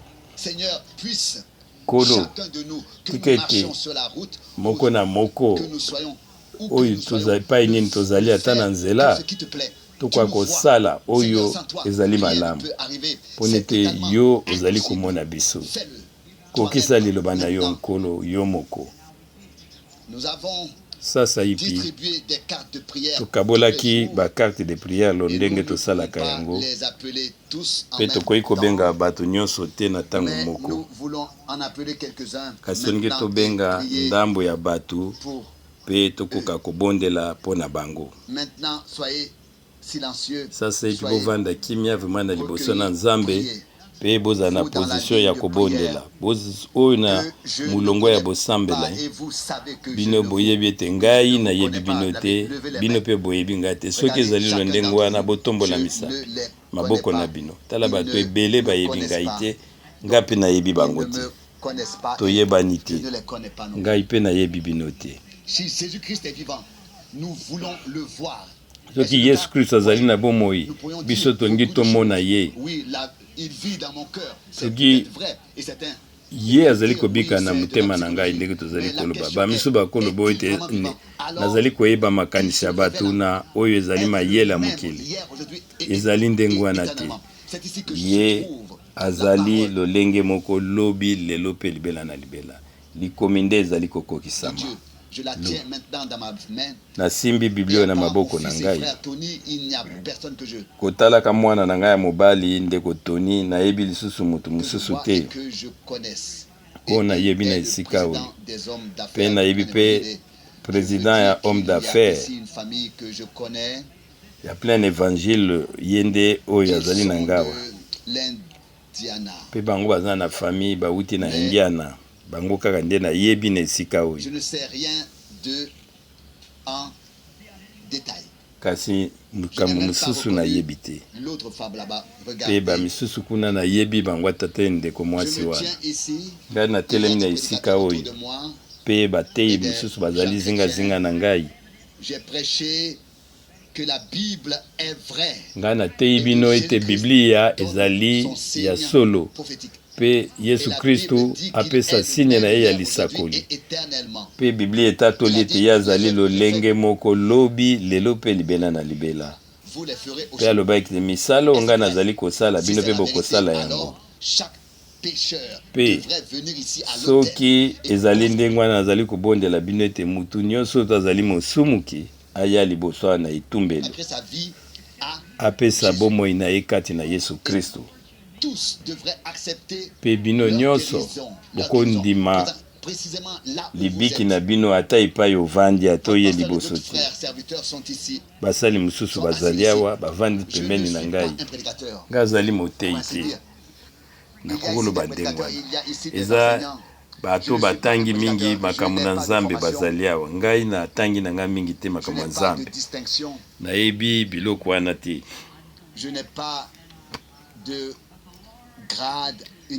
naza natangi na ngai université te kasi nzambe apesi ngai likabo mpe yango nde ezosala ete nazala makasi mpo na ye mpe ntango nakobondela bokoyeba ete ye azali awa mpe molimo bino boyambi bokososolisa bino ete ye azali awa yango nde koservir bino te bokoka kondima ete ye azali awa eloko oyo tokoki koexplike yango te si seneke moko na moko abika experience oyo ya Pentecôte kuna na lingomba ya ebandeli ezali mouvement moko songolo te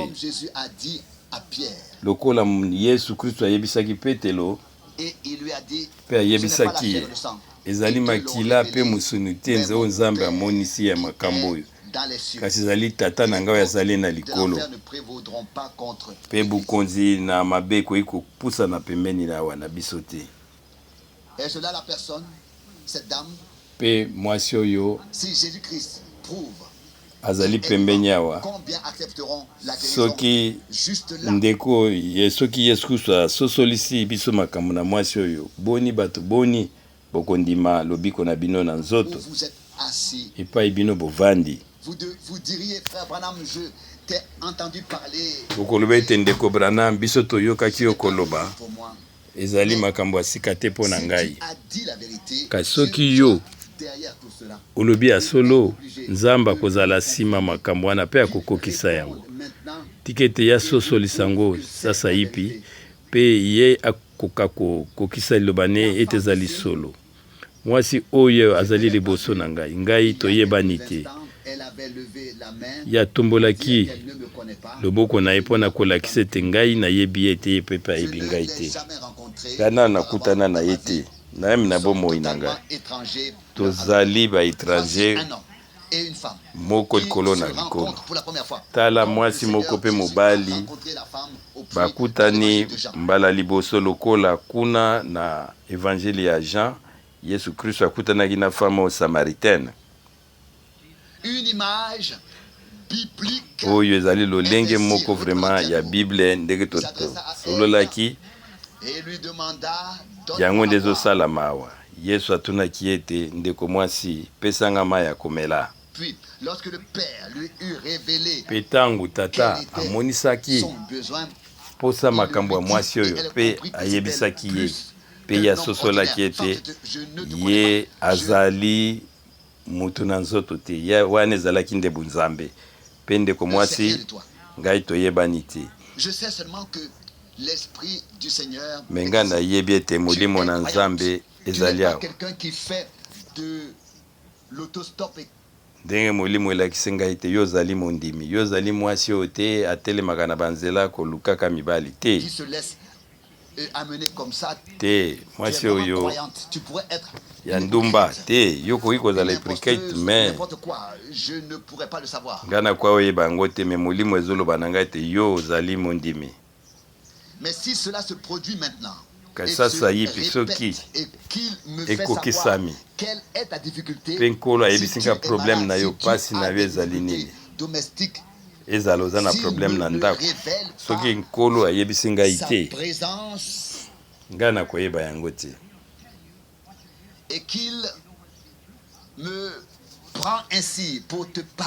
Mpe azwi ngai sasa yepi mpona nakoka kosolola na yo ye nde azali kosolola na ngai okoki kondima yango bino mpe kuna nyonso bokondima yango. Ngai namona nanu mwasi oyo te natomboli maboko na ngai. Soki molimo santu elakisi nga makambo nyonso ya mwasi oyo bokondima lokola kuna na mwasi oyo na ya samaritaine aloba makambo na ye ezali ndenge nini bino bokokondima ke ewuti na oyo ezali bonzambe.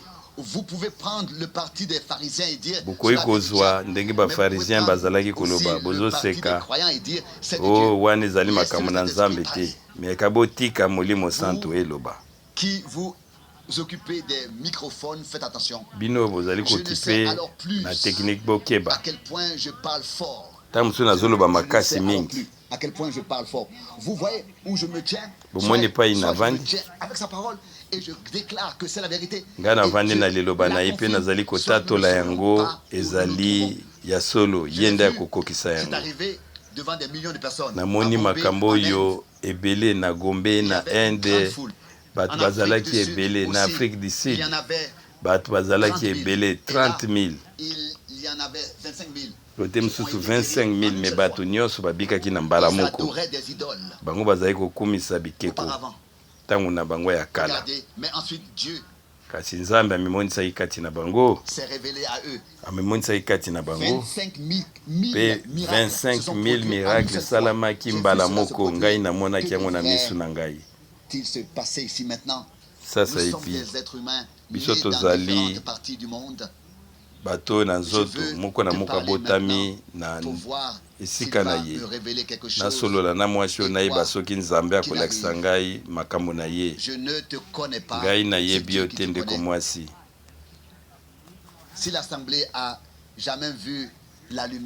Soki lisanga emona nanu te likonzi na moto me ngai nazoyebisa bino sasa epi likonzi na moto wana ezali awa mpe yango etelemi entre ngai na mwasi oyo. Mwasi oyebi moni yango mwasi oyo azali na makambo ebele na nzoto na ye ye azali kosuba na pasi mingi soki yango tombola maboko na yo. Merci ndeko atomboli. Bokoki kondima ete ye azali lolenge moko lobi lelo mpe libela na libela ndeko ndimi yango.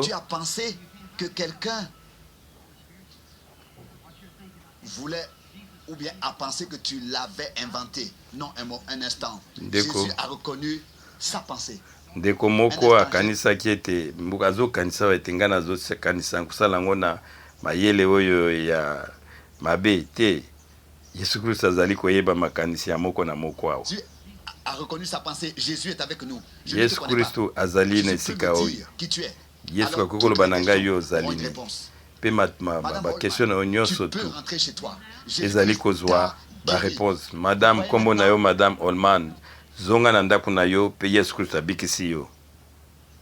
Bondimi sasa ipi Vous dites comment peux-tu dire le nom de cette femme? Pino ozali Le Seigneur koloba a dit, ndenge a dit nini le nom à Simon et à akoki koyeba kombo ya mwasi oyo me touti koyoka yango kati na Biblia. Kolo alobaki te na Simon pe na Nathanael epai nini bauti pe kombo na ye na tata na ye. d'autres. Il est le même hier, aujourd'hui. Ya azali lolenge éternellement. moko Voyez-vous lobi cela? lelo pe libia na libela. Comment vas-tu, monsieur? Ndeko Voici un mobali que je n'ai yo jamais pe rencontré de ma vie. tokutana nanu te ozali ndenge nini nanu Nous sommes tokutana des na yo étrangers te l'un pour l'autre. toyebani te Pour que les gens sachent mpo nete bato qu'il en bayeba est ainsi, lève la main. ete ezali ndenge wana tombola maboko na yo. Ndeko atomboli maboko na ye ye azomonisama aza na sante malamu. Ngai namona ye te kasi nzambe nde ayebi nyonso ezali na ye. Soki azali maladi nzambe nde akomona. Mais ngai nakoki kobikisa ye te parceke Kristo abikisa biso deja na Golgota. Soki Yesu atelemaki awa walati kostume nango koki kondima yango mpe akoyebisa bino te ntango nakufaka mpo na bino deja ngai nasala yango. Tobikisama na mapipi na ye ye abetamaka. Nazali komona mutu moko na mwasi moko ngai nanu namona bango te tokutana mpe nanu te. Sasa ipi ndeko mobali soki molimo sansu ezali awa bovanda mwa kimia awa likonzo na moto sikoyo ezali likolo na ndeko oyo mpe mene ozoyoka neti ozingani na nguya moko boye.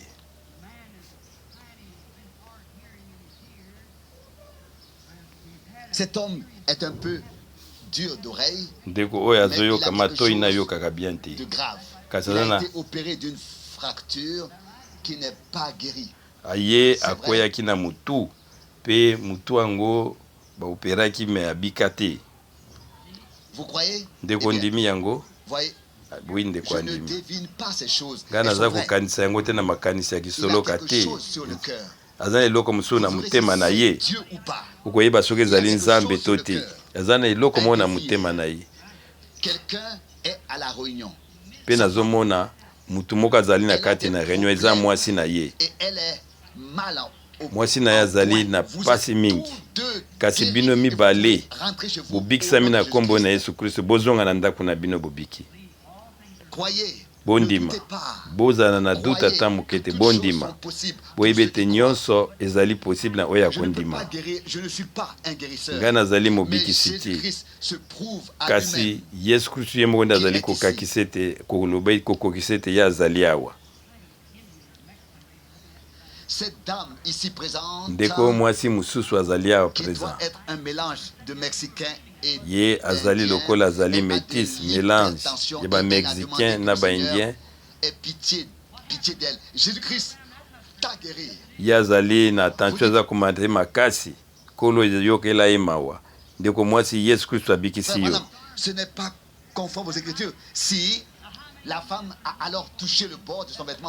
yo kokoloba ete frère Branham ezali kokokana likomite te. mwasi ye moko asimbaki elamba ya Yesu Kristo mpe abikisami. boni bakoki koloba ete oye azali nganga nzambe oyo akoki kosimbama mpona bapasi na biso na bafaiblesse na biso. ye aza kointervenir ye aza kosala eloko moko oyo azalaki kosala lobi mpona ete ye azali lolenge moko lobi lelo mpe libela na libela. mpe ndeko mwasi oyo avandi kuna ezalaki nde kondima na ye na ntango wana. mwasi moko akoti kotini makasi mpe abaki ete so nasimbi kaka elamba nde nakobikisama mpe ekokisami. ntango biblia ezali koba na nouveau testament na epitre souverain ya sacrificateur bahébreu ekede ye azali nganga nzambe oyo monene peut maintenant être touché mpe sasa epi biso tokoki kosimba ye par le sentiment de notre faiblesse. na baposa na biso nyonso to ya pasi ye azali kosala lolenge asalaki lobi Il a dit à la femme qu'elle était guérie. mpe ayebisaki mwasi wana yo obikisami mpe aza koloba sasa yipi bino nyonso bosimbi ye na kondima bino to bobikisami na nkombo na yesu kristo amen. Demandez à la femme. Botuna mwasi oyo Je ne la connais pas. ngai na namona ye te mpe nayebi ye te Excuse-moi. buku Nous sommes aussi akolimbisanga des étrangers. biso na oyo Pour notre toyebani Maître te Jésus-Christ, nous connaît tous les deux. biso Crois-tu nyonso qu'il puisse me me yesu révéler kristo ayebi biso ce que tu mibale as fait ou ce que tu demandes? mpe akoki kolakisa ngai nini yo ozali kosenga mpe makambo na yo ngai naza kaka ndeko no kati na Crois-tu kristo que c'est Jésus-Christ? kasi yo kozondima ete yali yesu kristo yo ozali Tu me crois. chrétien mpo ozali kondima L'assemblée ngai croira-t-elle aussi de tout son cœur? bino mpe asamble bokoki kondima ngai na mitema na bino Croyez-vous mobimba que nous vivons, que cela doit arriver, le dernier signe qu'Israël elembo a ya reçu. suka oyo israele ayambaki Regardez, maintenant, c'est botala encore le cas. Le dernier signe avant que le feu ne tombe. signe ya Nous avons suka eu des liboso te signes, des miracles. Nous avons eu la sanctification. Le baptême, c'est signe ya elombo ya suka liboso te moya ekita tozwi justification to boyengebeni la sanctification bobulisami l'esprit. Les guérisons, tout. baguérison nyonso kasi signe oyo ya À l'époque suka avant que Sodome neti ezalaki na ntango ya suka avant ke sodome ezika nzambe amimonisamaki na nzoto mpe ayebaki mitema ya bato mpe yesu kristo alobaki ete kozala lolenge moko wana Vous voyez, bozomona je pourrais tourner le dos à cette femme. nakokaki kobalisa mokongo na ngai Comment pourrais-je le faire? Je ne saurais na pas nsima le mwasi faire. oyo me nkolo akolakisa nga makambo na ye ezali ngai te me ezali nkolo nde aza kosala makambo oyo La raison de sa présence soki ici. yesu kristo amonisi ngai probleme na ye mpo na nini aye na De ta esika présence oyo ici. Lèveras-tu la main si soki je ne te ezali connais ndenge pas, wana je vois ndeko que tu es mwasi extrêmement nerveuse. namoni Et ete surtout, yo ozali na motu na yo ezosalaka mpasi epesaka yo mpasi quand tu mingi te fatigues, surtout na quand tu te après sens midi fatigué, quand tu te fatigues et que tu ntango yo olembaka mingi es alourdi, tu okomaka es kanda-kanda aussi- tu as aussi de l'arthrite. mpe mokongo surtout na dans les yo mains. ezali La femme kosala dit, c'est vrai, mpasi quand tu veux te lever, ntango tu- yo olingi kokoka tu lis kotelema le ozokoka matin, c'est te tellement difficile eza pour toi. mpasi mingi eza mpasi mingi ikwa mokongo Quelque chose ekabwani d'étrange. eloko moko Je ya vois un homme, nazomona eloko moko ya étrange motu moko c'est ton fils, eza mwana na yo ya mobali et il souffre mpe ye avec mpe le mental. aza na problème ya motu Et ce problème de mental a été causé par problème wana eyaki mpo na nete na kati na boyaki na badifficulté na ndako soki ondimi yango kasi soki ondimi ndenge wana zonga na motema na momba soki ondimi de toi aussi. yo na mwana na yo bobikisami Comment te sens-tu? yo mpe ndeko Nous mosusu aussi, nous awa sommes des étrangers l'un biso na yo pour l'autre. toyebani Le te Seigneur tomonani nous nanu connaît. te me yesu kristo ayebi yo Tous les deux. biso Nous mibale sommes deux hommes, tozali bato mibale mais pour la première fois, me tomonani de mpo na notre mbala vie, liboso na bomoi na biso rencontrons. tomonani mbala liboso tala Je m'affaiblis, je ne nabandi kolemba parle pendant des heures. mpo neti Et nalobi cela ne banda me mingi fatigue pas. Mais les me visions, ntango naza komona bavision lokwa na televizio makambo na bino yango ezali kosilisanga makasi wana daniel amonaki kaka vision moko mpe alembaki makasi mpe ayokaki mwasi moko yesu kristo alobi ete mwasi wana asimbi nga mpe nayoka ete nguya moko ebimi soki wana ezalaki ndenge wana mpo na mwana na moto bongo ngai mpo naza kaka motu yango ezali na ntina ete lingomba mebimi ekoka kondima bino boyebi ngai te me nzambe ayebi bino oyo ndeko mwasi soki nzambe ayebisi nga makambo ezali na motema na yo oyebi te yesu kristo ayebaki makanisi na bango ayebi mpe motema na yo soki akoki kolakisa yo posa na yo okondima yango mpe okondima yango mpe bino lisanga bokondima yango yango nde ekosalama. Quelque chose ne va pas avec ton bras car tu as une tension artérielle basse. eloko moko ezali kosimba te na liboko na yo yo tension na yo mpe ekiti makasi. Un goitre yo ozalaki na mbuma moko ebimi yo na kingo babengi gwate ondimi ete nga nazali mosakoli na ye azali profete na ye ndeko alobi iyo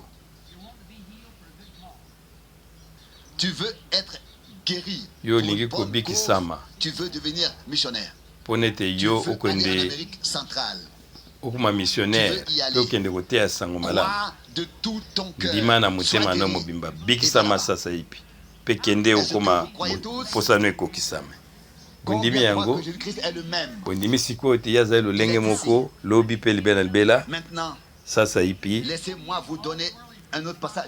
tika napesa bino likomi mosusu yesu alobaki ete bokende na mokili moba boteya sango malamu oyo akondima mpe akobikisama bakobikisama oyo akondima te ye akozala kondane kasi botala bilembo mpe bikamwiso ekolandana na baoyo bakondima na nkombo na ngai bakobengana milimo mabe bakoloba minoko na sika bakosimba banyoka soki bakomela eloko moko ya mabe yango ekosala yango bakokufa te ekosala bango eloko te bakotya babeli maboko mpe bango bakobikisama banani bandimi yango oyo ezali maloba ya suka ebimaki na monoko na Yesu Kristo liboso akende na lola boni bato nyonso tu soki bolingi bomona miracle na nzambe bondima ete oyo nyonso nayebisi bino awa na liloba na nzambe yango ezali solo ete ezali biso te kasi Yesu Kristo nde azali kosala yango awa bosimpose maboko na bino moko likolo na basusu oyo ezali kobela na ye to problème na ye etali yo te yo zala na botosi tya ndeko no mabonde na maboko mpe bondela nabandi komona maintenant bavision awa nazali komona bavision awa baproblème na bino nyonso ilembo ekomemana ekolandana kaka na William Branham te me na biso nyonso oyo nyonso akondima oyo nyonso baimpose maboko na kondima bakobikisama bomoni sasa ye mpe ete Yesu Kristo azali na bomoi mpe azali katikati na biso soki ye azali na bomoi bino bolobi amen mpe lisanga ezongisi amen me sasa ye pito banda kobondela moko likolo na basusu kobondela mpo na yo moko te bondela mpo na ndeko na yo ye pa bondela mpo na yo ye apesaki elaka na ye mpe biso tozali kondima yango mpe tozali kososola ete na motema na biso nyonso tondimi yango na motema na biso nyonso awa tozali kobondela moko likolo na mosusu bondima ete ekokisani tata na biso ozali o likolo sasa yepi toyebi ete yo ozali kati na biso sasa yepi mpe yo okokisi liloba na yo tomoni yo toye liboso na lokola bana na yo bazali kondima o nzambe monene na nkombo na Yesu Kristo na nguya na molimo santo nazali kotunda molimo nyonso oyo ya mabe ebukisama mpe batika bana na yo kolo bandimi liloba na yo o nzikolo awa bamaladi bazali ebele kolo na ngai batie maboko likolo na mosusu bazali na kondima mpe bazali bandeko na biso mpe bandeko na biso basi mpe mibali bazali kobondela moko likolo na mosusu yo olobaki ete na kati na liloba na yo sasa yipi mpe nazali koloba tozali bandimi mpe naza kodefie moyini mabe yo satana tika baoyo nyonso baza kondimela Yesu mpe bima na katikati na bango mpona ete nkolo na biso ali loloko moko lobi lelo mpe libela na libela satan tika bango na nkombo na nkolo na biso Yesu Kristo mpe yango ekokisama na nkembo na Nzambe mpona ete tozali na kondima mpona ete tozali na kondima ete Yesu Kristo ye azali na bomoi mpe asekwaki mpe nguya na lisekwa na ye ezali na musala kati na biso pe ye azali kati na biso pe nyonso ezali mpo na lokumu na Nzambe. Bino nyonso bozali présent na esika pe bozali na kondima pe bondimi ete Yesu Kristo akokisi liloba na ye pe akokisi bilaka na ye na batima oyo ete azali lolenge moko lobi lelo pe libela na libela pe tondimi ete liloba na ye ezali ya solo, ye azali mwana na Nzambe pe amimonisi kati na biso pe amimonisi na esika oyo na ba o makambo ezalaki kokoka wana koko na ba moko na moko na biso. Botelema na maboko na bino pe bopesa Nzambe merci na kombo na nkolo na biso Kristo, na kombo na Yesu Kristo bobikisami pe bokangolami. Amen.